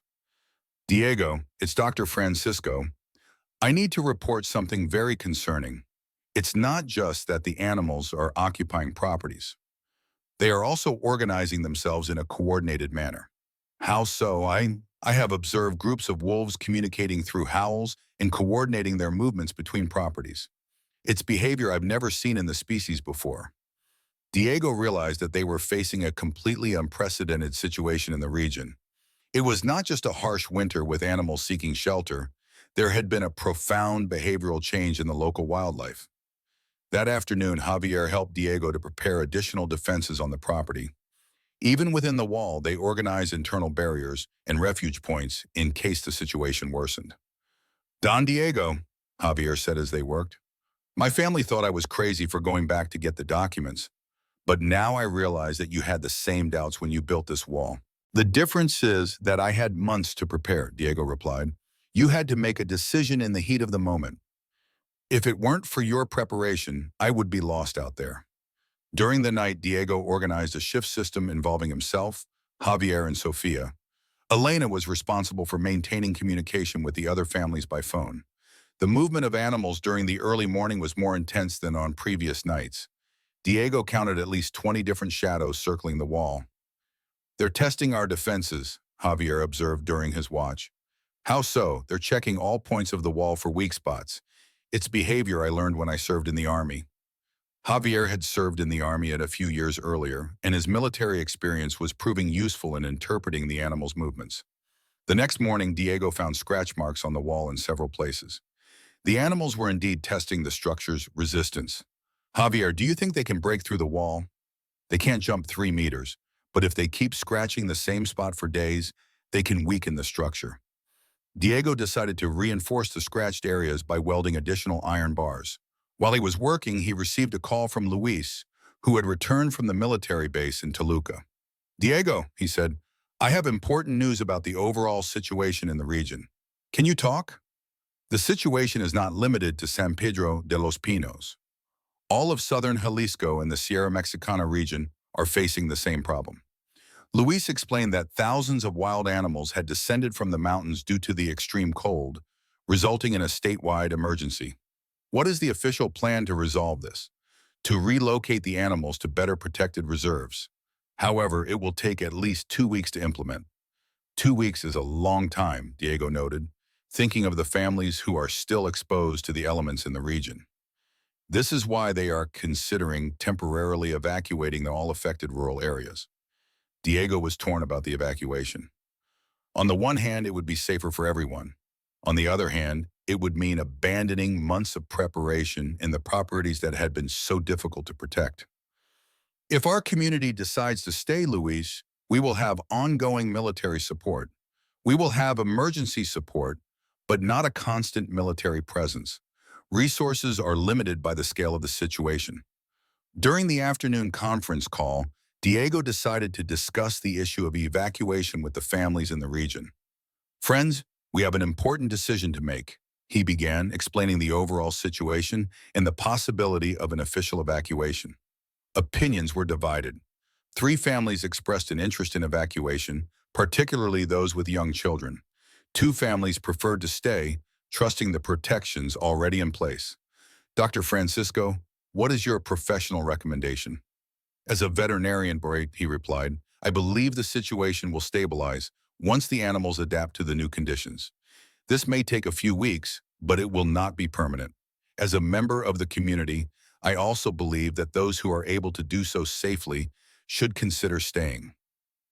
A total abandonment of the region could create greater problems in the long term. After 2 hours of discussion, each family made its own decision. Diego respected all choices and offered support to those who decided to evacuate and those who chose to stay. Diego and his family decided to stay on his property. Diego, Elena, Sofia, and now Javier felt safe within the fortified walls and wanted to protect their investment in preparing for this situation. That night, Diego reflected on the entire journey since construction of the wall began. Months of solitary work, criticism, excessive expenses, family problems, and doubts about his own predictions had passed.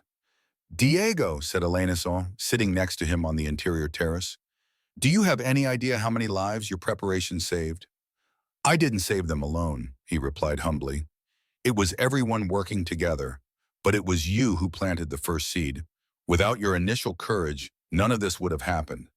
Sofia joined the conversation, sharing news she had received from friends on social media. Dad, your story is spreading. People are talking about the former mayor of San Pedro de los Pinos, who predicted the invasion of the wolves. What story? Someone had recorded the military helicopter landing and posted the video online with an explanation of the situation. The video went viral. Diego was uncomfortable with the exposure, but Sofia explained that the reactions were positive. People are praising your preparedness and community leadership. People from other regions are asking how they can prepare for similar situations. Over the next week, the situation in the region gradually stabilized. Military animal relocation operations began to take effect, and the number of wolf packs in Cren started to decrease. Diego received a visit from Major Castillo, who brought an official report on the effectiveness of the protective measures implemented by the community. Of the 23 serious incidents reported in the mountain region, Mr. Diego, only 2 occurred on properties that followed your protection guidelines. In the other cases, there were minor injuries, loss of domestic animals, and property damage. Nothing compared to what could have happened without any preparation. The Major presented Diego with a certificate of recognition from the Ground Operations Command in recognition of his leadership of the community in an emergency situation. It wasn't necessary, said Diego, moved by the recognition. Yes, it was. His initiative set an example for other rural communities across the country. The following week, representatives from rural communities in other states visited his property to learn about the protection techniques used. Don Diego, said a visitor from Chihuahua, our region also faces problems with wildlife in the winter. Could you advise us on adaptations for the Chihuahua climate? Diego was surprised to discover that his methods could be useful in other contexts, but he agreed to share his knowledge. Over the next month, he received invitations to speak at events on rural emergency preparedness and wildlife management. Diego, said Elena, you are becoming a national reference on the subject. I never imagined this when I started building the wall, he admitted. I just wanted to protect our family. However, Diego realized that his experience could be valuable in helping other communities to prepare adequately for similar situations. Javier, who had remained on the property throughout the emergency, became his partner in disseminating protective techniques. Don Diego, you have given me a new perspective on preparedness and leadership, Javier said. I want to help bring this knowledge to other regions. Together, they created an informal rural protection consultancy, offering free guidance to communities facing similar challenges. Dr. Francisco joined the project as an animal behavior specialist, and Luis contributed his knowledge of military meteorology. We are creating a knowledge network that can benefit thousands of rural families, observed Dr. Francisco during a group meeting. At the end of winter, when temperatures returned to normal and the wild animals returned to the mountains, Diego reflected on the experience. Elena, if you could go back in scene, would you change anything? I would change my initial reaction, she replied honestly. I should have supported you from day one instead of questioning everything. You supported me when I needed it most, said Diego. And your questions were important in forcing me to think more carefully about solutions. Sophia, who had grown a lot throughout the experience, shared a reflection that impressed her parents. Dad, this situation taught me that sometimes the right people do things that seem crazy to those who don't have enough information. I've learned not to judge so quickly. Diego's property became an informal center for the rural community. The wall remained a symbol of protection and community unity. Many neighbors visited regularly to share experiences and plan further improvements to their properties. During one of the visits, Don Miguel said to Diego, "Your wall saved our community, but more importantly, your courage taught us to face problems instead of running away from them." When the first warm days of spring arrived, Diego organized a community party to celebrate overcoming the crisis. Friends, he said during the party, what we experienced here proves that individual preparedness and community unity are the best defense against any adversity. The party took place in the courtyard, which was protected by the wall, and all the families who had remained in the region during the crisis were in attendance. A toast to our hero, proposed Doña Soledad, raising her glass of wine. I'm no one's hero, Diego protested. I just did what I thought was right. Exactly, she replied. And that's why you're a hero. Heroes are ordinary people who do the right thing even when others think they're wrong. The party went on into the afternoon with the children playing safely inside the walls, while the adults shared stories about how each family had overcome the challenges of the harsh winter.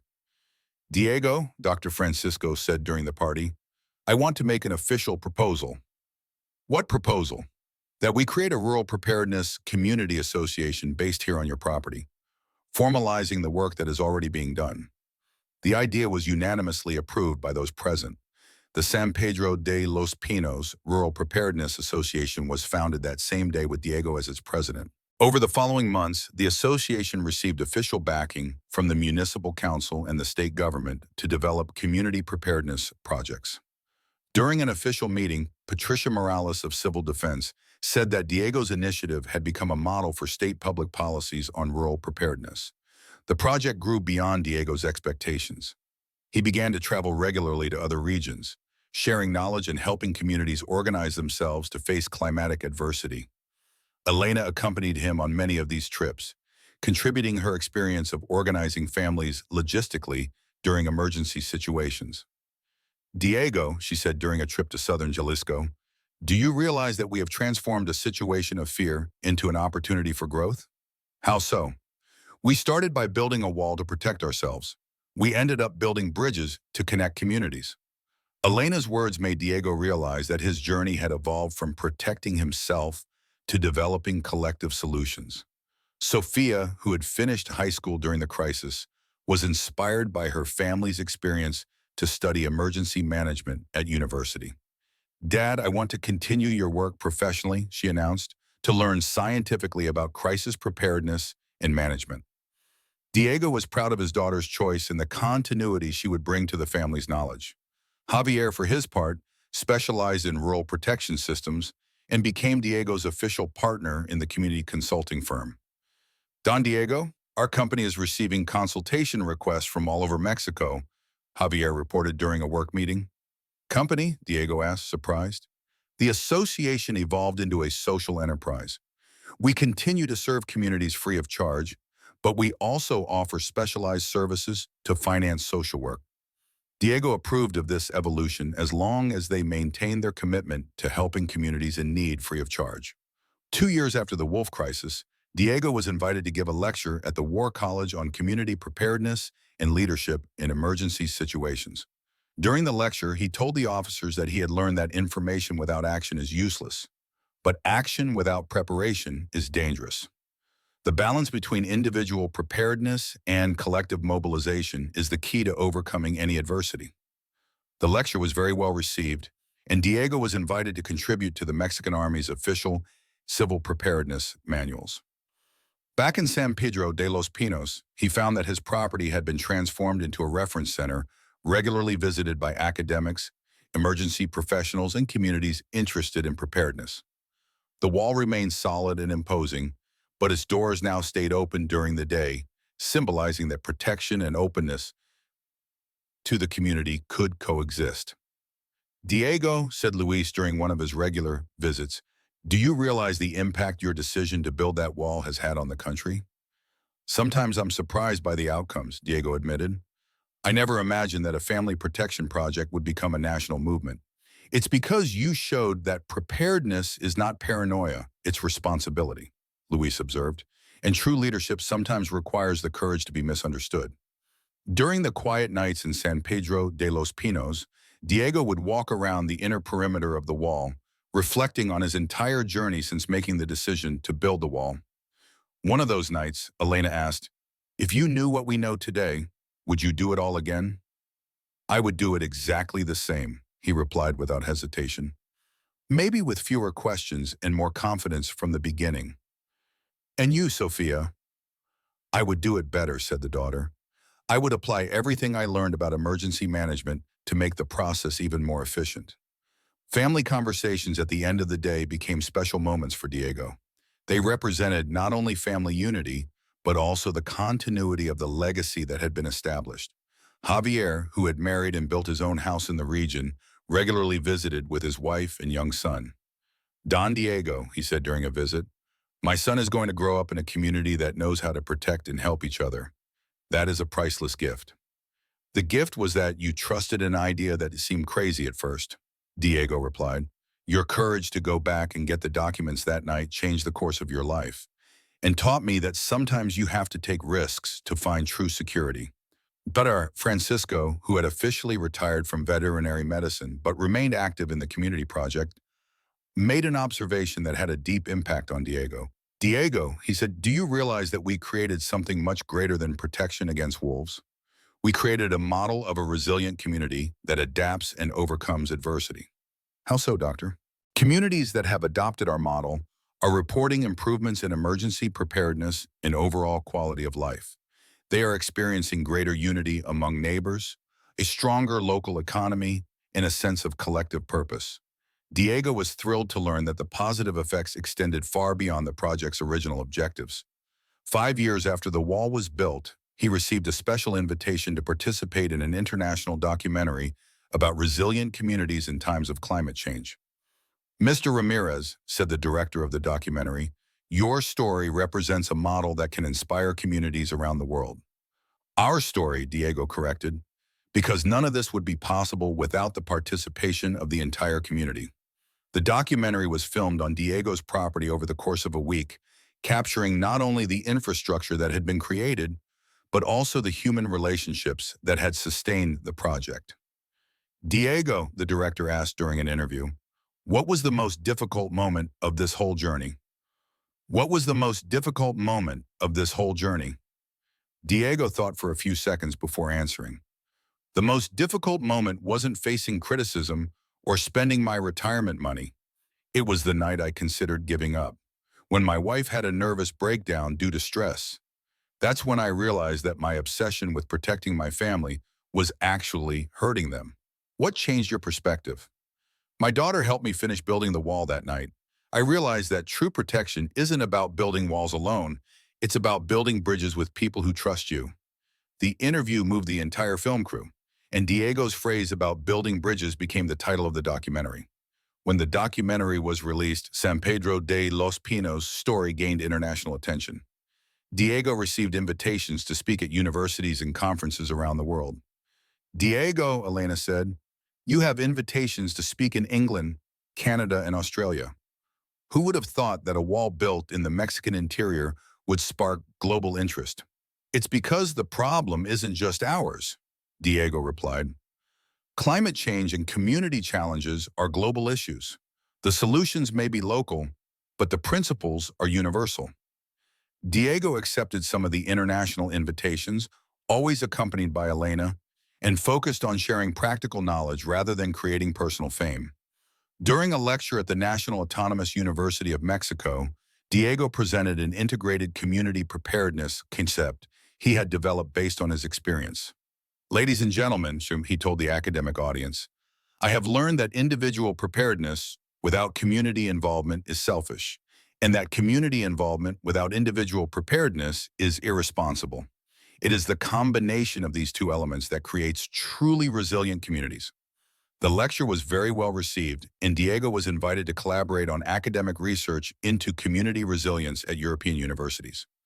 Back in Mexico, he found that his local project had expanded to encompass more than 50 rural communities in 12 Mexican states. Dad, said Sophia, who had graduated and was now coordinating the national expansion of the project, we are receiving invitations from city councils to implement the official model as municipal public policy. We are receiving invitations from city councils to implement the official model as municipal public policy. That's wonderful, Diego replied, but it's important to maintain the original community character. It can't just become a government program. Sophia therefore coordinated the creation of a hybrid model combining official support with community management to preserve the essence of the original project.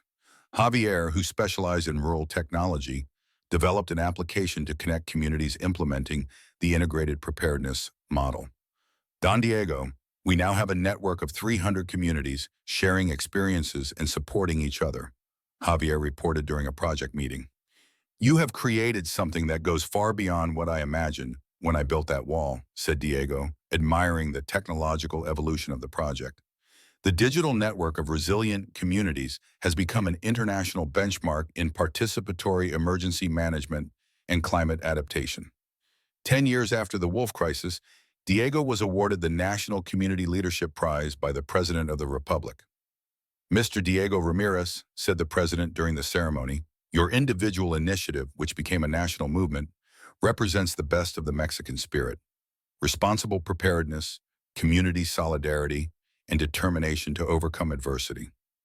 Diego received the award in the company of Elena, Sophia, Javier, Dr. Francisco, and Luis. More important to him than the official recognition was having his entire team present at that moment. During his acceptance speech, Diego made a point of acknowledging everyone who had contributed to the project's success. Your Excellency, Mr. President, this award is not mine alone. It belongs to a community that decided to transform fear into preparedness, individualism into cooperation, and local problems into solutions that can benefit the entire country. After the ceremony, Diego was approached by journalists keen to learn more about his career.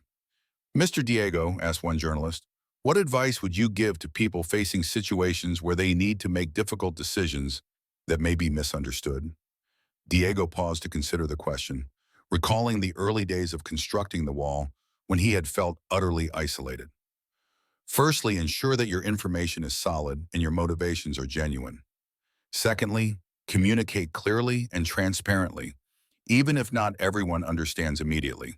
Thirdly, remain open to dialogue and collaboration because true solutions are built collectively. The interview went viral on social media, especially among young people interested in leadership and change management. Sophia commented on the impact of her father's words on the new generation. Dad, you are inspiring young university students to create community projects in their own regions. We have received over 1,000 messages from students eager to learn about our methodology. Diego was especially happy to learn that young people were interested in community leadership and responsible preparation. Sophia, I think we should create a specific program for university students. They have the energy and creativity to take our methods in directions we could never have imagined. The following year, we launched the Young Community Leaders Program, offering free training to students interested in implementing resilience projects in their communities. Javier coordinated the technological side of the program, creating online platforms for distance learning and virtual mentoring. Don Diego, said Javier, we have young participants from all Mexican states, as well as from other Latin American countries. Partnerships with Chilean, Colombian, and Peruvian universities to adapt the Mexican methodology to local realities led to the international program emerging naturally. Even at 85, Dr. Francisco remained active as a consultant specializing in animal behavior for the expanded project. During one of the original group's monthly meetings, Diego told him, "You realize that we created a legacy that will last for generations." "I realize that, Doctor, and I am grateful that I had the courage to start, even when it seemed crazy. We are also grateful that we believed in you from the beginning, even when the evidence was still limited." Luis, who had retired from the Army, but continued to work as a meteorological consultant on the project, made an observation that summed up everyone's journey well. "Diego, when I first brought you the military reports, I thought I was alerting a friend to a local problem. I never imagined that I was planting the seed of a movement that would change lives in several countries. Luis, without your initial information, none of this would have begun. You were a key player in this whole story." Even with busy schedules due to the growth of the project, the monthly meetings of the original group had become a tradition. The 6 friends made an effort to meet regularly at Diego's property. "This terrace has become a historic site," Elena joked during one of those meetings. "It should have a plaque. This is where the integrated community preparedness movement was born." "Better not," Diego laughed, "or it will become a tourist attraction and we'll lose our peace and quiet." However, the property had indeed become a place of pilgrimage for community leaders, researchers, and students from around the world who were interested in learning about the original model. Diego and Elena regularly welcomed visitors, always happy to share experiences and learn about adaptations made in other regions. "Do you realize how our life has completely changed?" Elena asked one quiet afternoon. "Do you realize how our life has completely changed?" "It changed for the better," she replied. "We have purpose, a positive impact, and achievements we never imagined possible." "And what do you value most in all that we have built?" Elena thought for a moment before answering. "What I value most is that our family has become more united through adversity and that we have transformed a potentially tragic situation into an opportunity for growth for thousands of people." Sophia, who had married and had a young son, visited her parents weekly with her family. "Grandpa Diego," said the 3-year-old grandson, "tell the story of the wolf wall."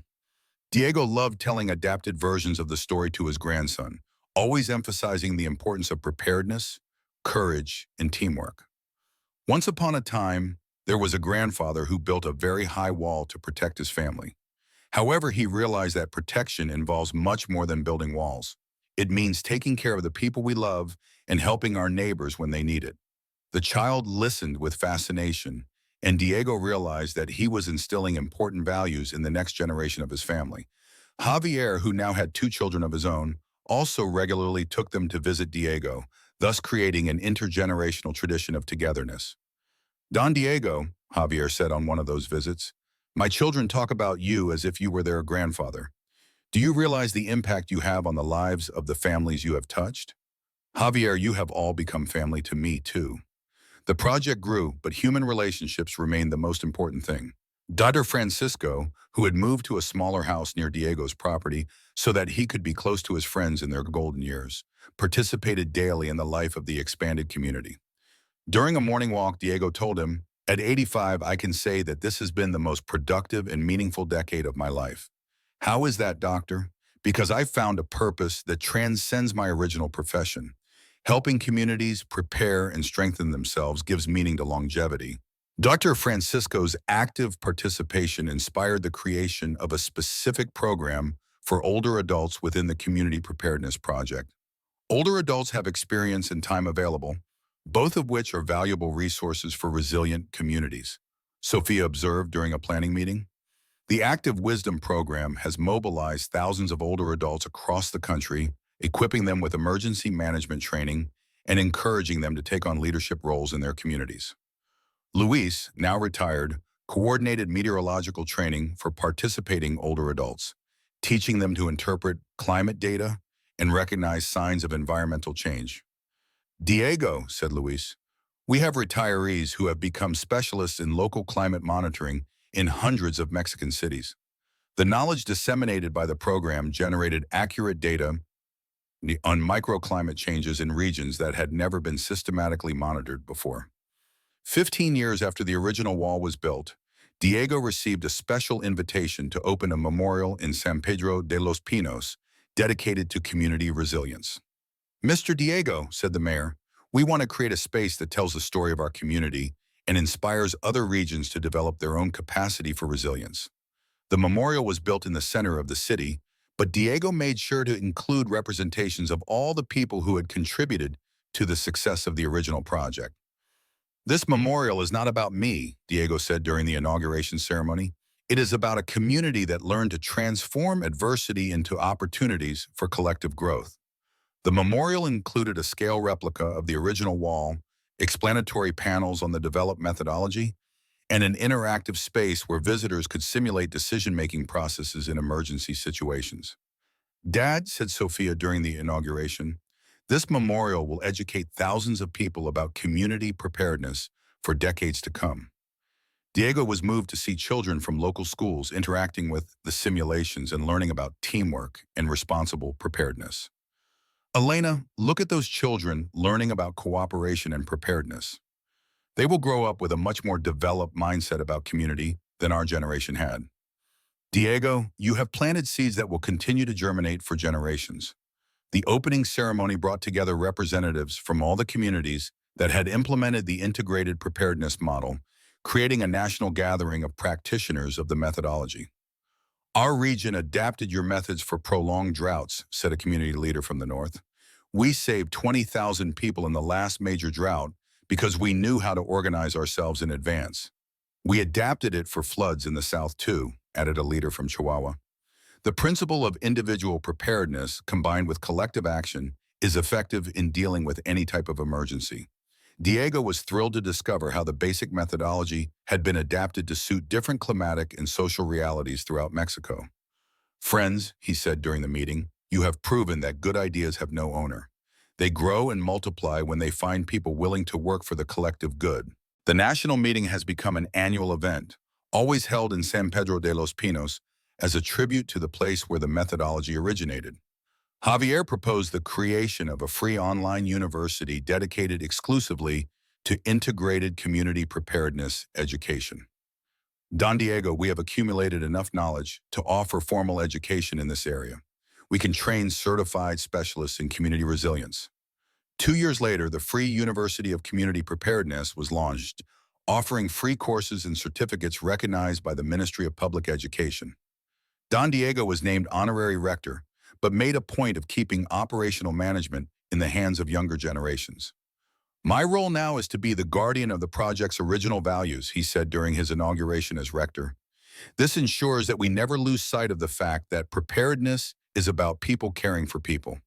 Sophia took over as operational rector, Javier coordinated the technology platform, and Dr. Francisco became professor emeritus at the university. Luis developed the meteorology curriculum for community preparedness, combining military knowledge with civilian needs. In its first year of operation, the university attracted students from 43 countries, establishing Mexico as a global benchmark in community resilience education. An international journalist said that thanks to the model you started, Mexico has become a global leader in community preparedness. How do you feel about that recognition? I feel humbled and responsible, Diego replied. Global leadership means having the responsibility to continue innovating and generously sharing knowledge. During a UN conference on climate change, Diego was invited to present the Mexican model as an example of successful community adaptation. Ladies and gentlemen, he told the International Assembly, I have learned that there are no global solutions to local problems. However, there are global principles that can be applied locally. Our methodology works because it respects local realities while applying universal principles of cooperation and preparedness. Following the presentation, Diego received invitations to implement pilot projects of the Mexican model in rural communities in Africa, Asia, and Central America. Diego agreed to coordinate these projects on an international level, but insisted that local adaptations be led by people from the beneficiary communities themselves. "We are not going to export ready-made solutions," he explained to the international team. "We are going to share methodologies that allow communities to develop their own solutions." The first international pilot project was implemented in a rural Guatemalan region, adapting the Mexican methodology to address challenges such as prolonged droughts and wildlife migration.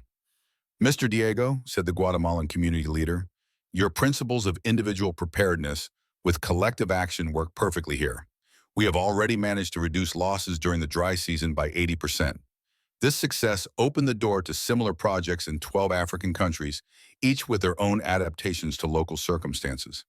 Elena accompanied Diego on several of these international trips, contributing her expertise in organizing family logistics during emergencies. During a trip to Honduras, Diego said, "I never imagined that our experience with that harsh winter in San Pedro de los Pinos would be useful for families dealing with floods on the other side of the world. It's because basic human principles are universal. Preparedness, cooperation, responsible leadership, and mutual care transcend cultural boundaries." During these international projects, Diego learned as much as he taught, incorporating different cultural perspectives into the original methodology.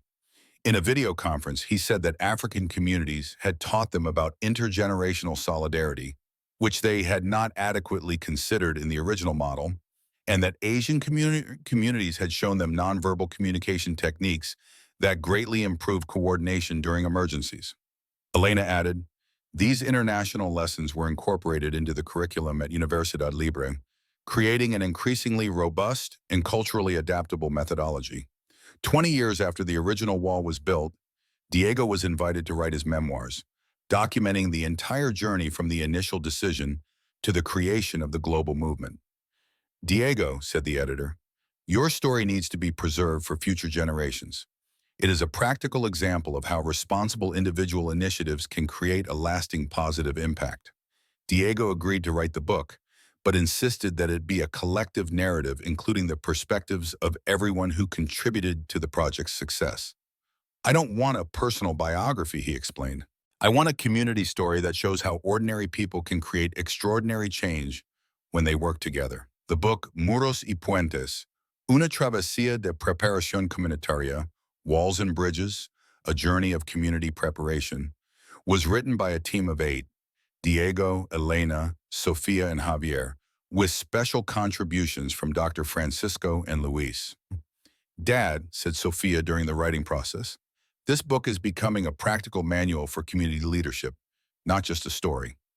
"That's exactly what I hope," Diego replied. "I hope that people in similar situations will find practical guidance for their own journeys." The book was released simultaneously in Portuguese, English, Spanish, and French, and became a bestseller in the field of community development literature. Diego donated all royalties to a fund that financed the implementation of the methodology in communities in need around the world. "It's only fair," he said at the launch. "The money must go back to the communities that made this story possible." The International Fund enabled projects to be accelerated in regions that lacked the resources to implement adaptations of the methodology themselves.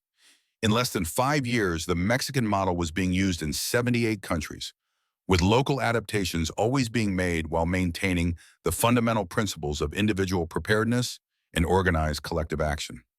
During a visit to Mexico, the UN Deputy Secretary General said, "The model you developed is saving lives and strengthening communities on every continent. It is an extraordinary legacy." While Diego accepted the praise with humility, he took the opportunity to highlight the collective nature of the success.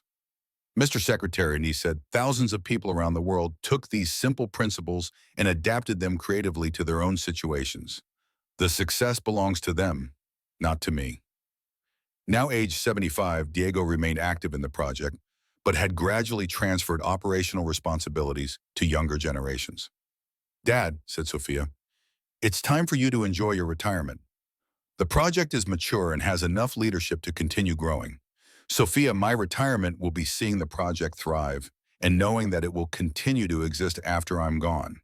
Diego began to devote more time to contemplative activities, writing reflective articles on leadership and legacy for the Free University magazine. Elena said this one quiet afternoon on the terrace as they looked back. Do you think all the stress and sacrifice of the early years was worth it? It was worth every minute, she replied without hesitation. We transformed our family, our community, and indirectly millions of lives around the world. What couple can say that about their journey?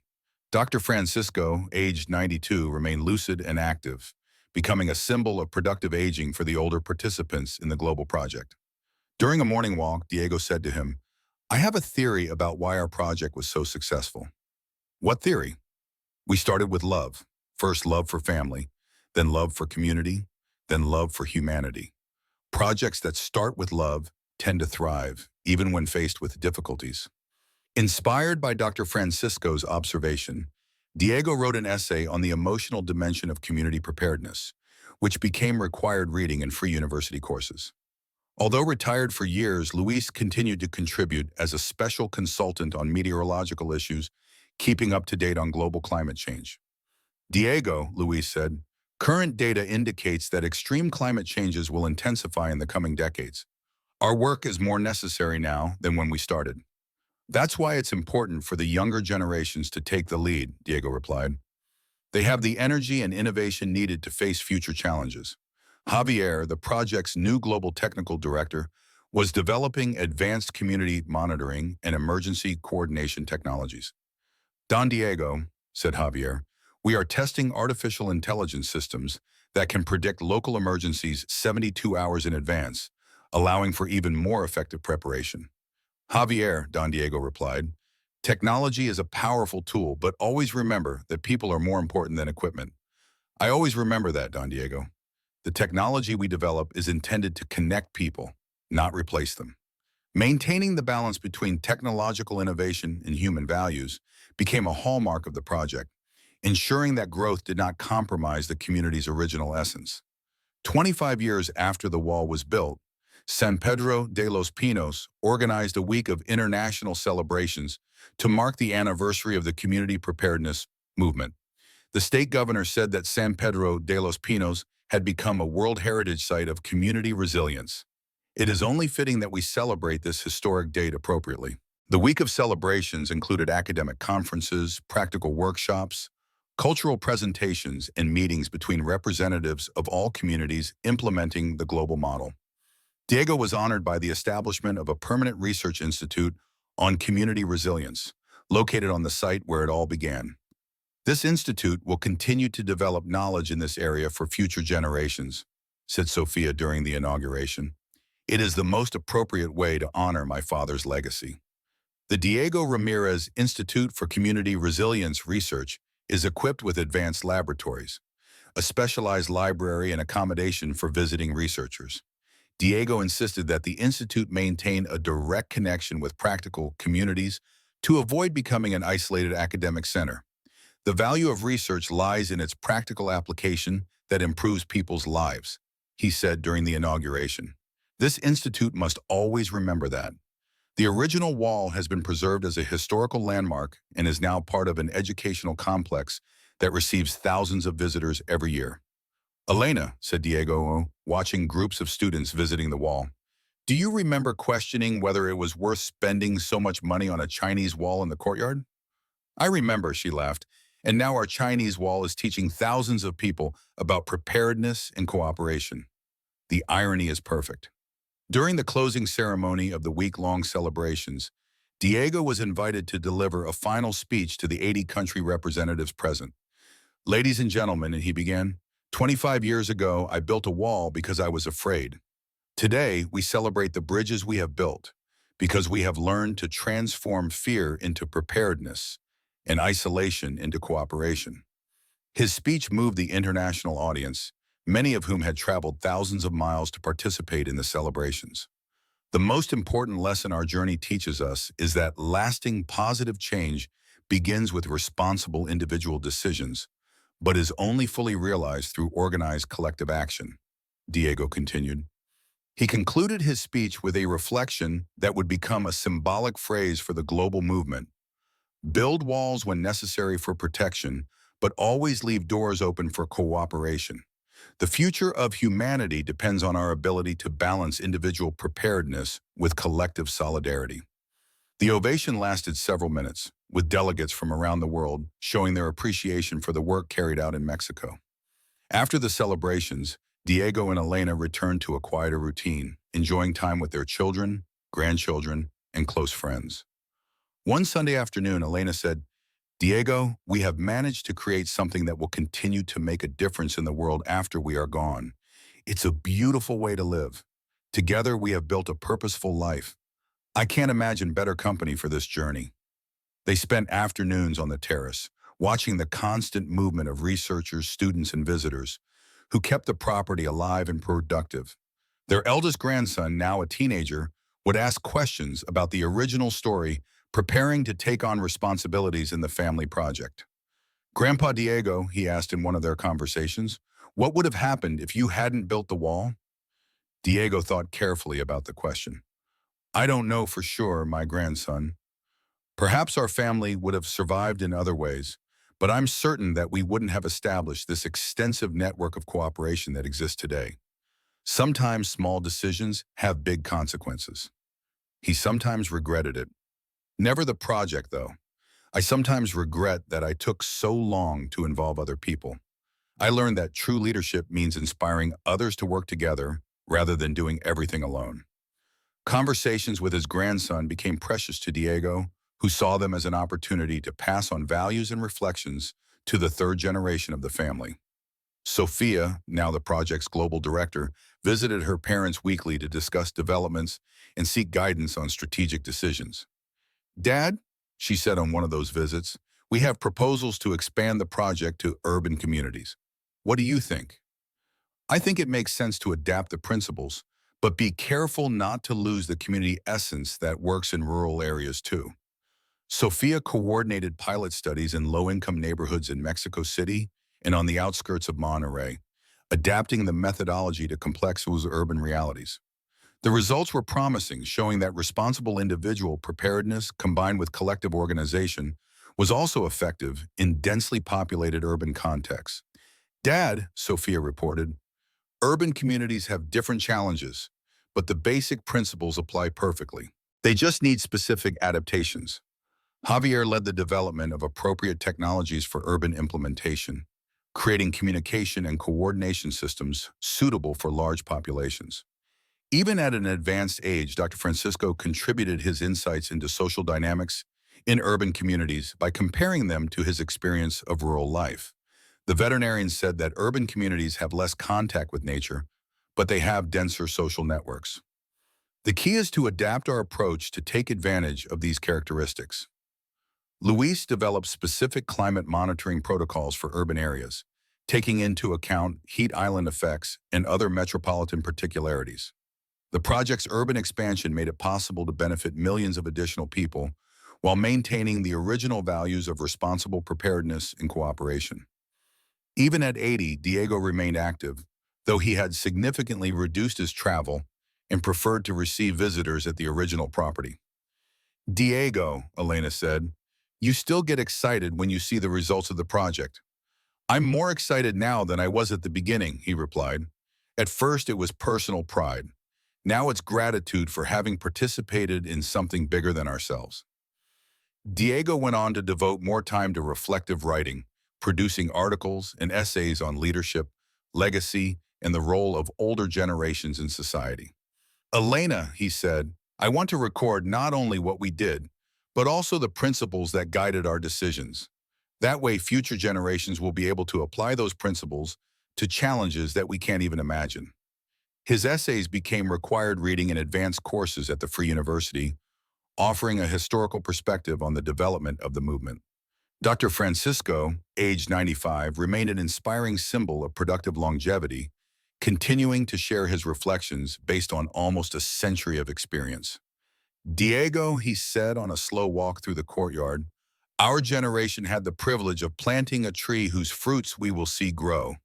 Few people have that opportunity. doctor. His wisdom and support were invaluable from day one. Without his initial scientific validation, I might have given up.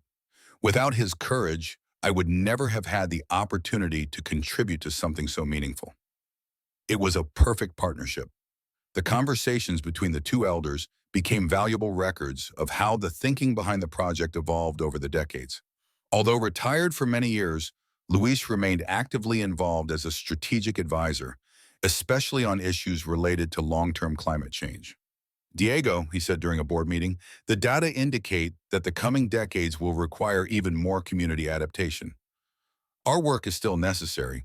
That is why it is important for younger generations to take on leadership roles, replied Diego. They have the energy and innovation necessary to face future challenges. The generational transition had been carefully planned over the years to ensure continuity without excessive dependence on the original founders. Javier, now in his 50s, took on the role of global technical coordinator, leading teams on all continents where the model had been implemented. Don Diego, said Javier, we have managed to create an organization that functions independently of any specific person. It guarantees continuity. Javier, that was exactly my biggest concern at the beginning. How to ensure that good ideas survive beyond specific individuals. You solved that problem brilliantly. Thanks to the project's institutional strength, Diego was able to focus more and more on strategic thinking and transmitting values, delegating operations to younger leaders. On a mild winter afternoon in San Pedro de los Pinos, 28 years after the original wall was built, Diego received a visit from a special UN delegation. Mr. Diego Ramirez, said the Secretary General, we have come officially to invite you to become the United Nations Global Ambassador for Community Resilience.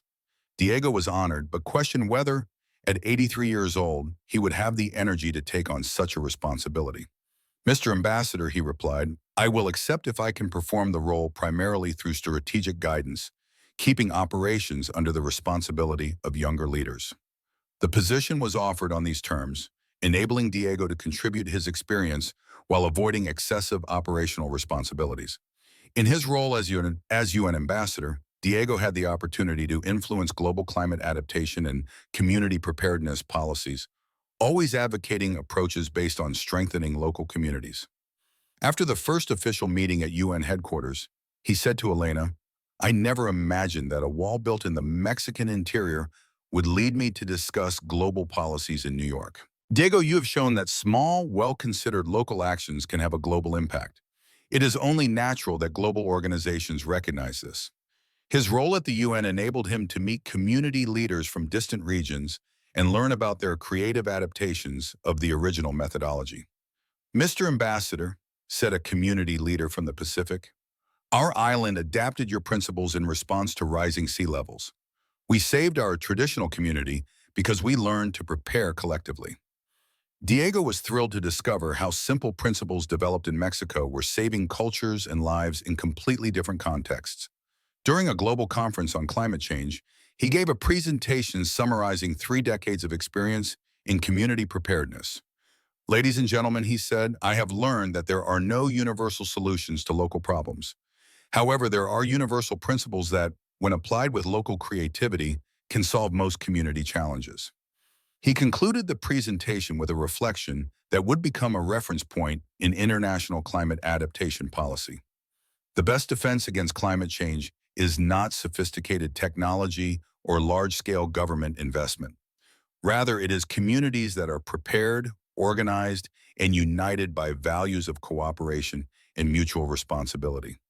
His presentation influenced the drafting of international climate adaptation agreements, including specific provisions for strengthening local community capacities.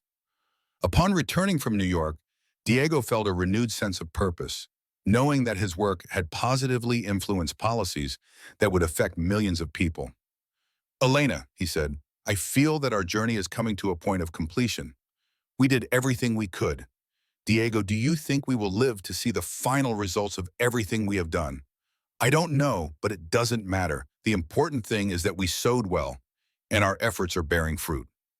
During his final years of active life, Diego devoted himself mainly to writing his reflections on leadership, legacy, and the meaning of a life well lived.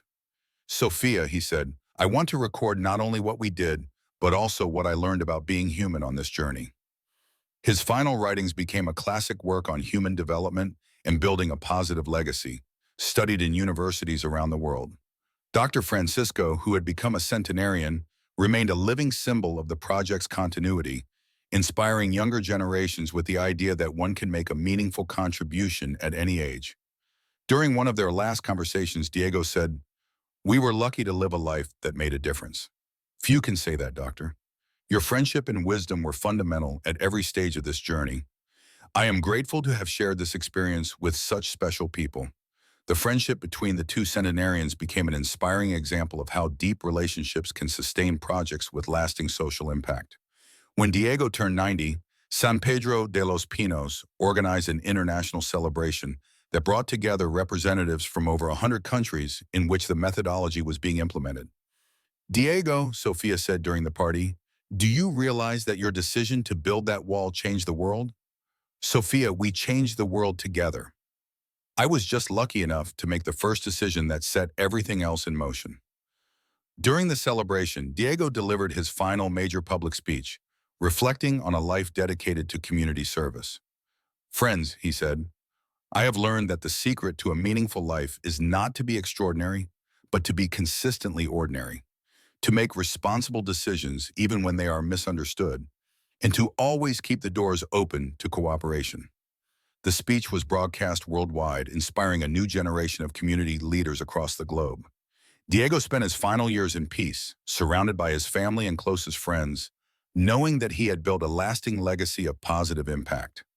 One quiet afternoon, Elena said that if she could live it all over again, she would do it exactly the same. "Me too, Diego. We built a beautiful life together." When he passed away at the age of 93, he left behind a global movement that had benefited more than 50 million people in 120 countries. Although his funeral brought together world leaders, he had asked for a simple ceremony that celebrated the collective project rather than the individual. "Dad was not a hero," said Sophia during the eulogy. "He was an ordinary person who made responsible decisions and inspired others to do the same." This is the kind of leadership that the world needs. The research institute established on the original property was expanded and renamed the Diego and Elena Ramirez Institute, in recognition of the fact that the project had always been a joint family endeavor. The original wall was preserved as a World Heritage Site, symbolizing the transformation of fear into preparedness and of isolation into cooperation.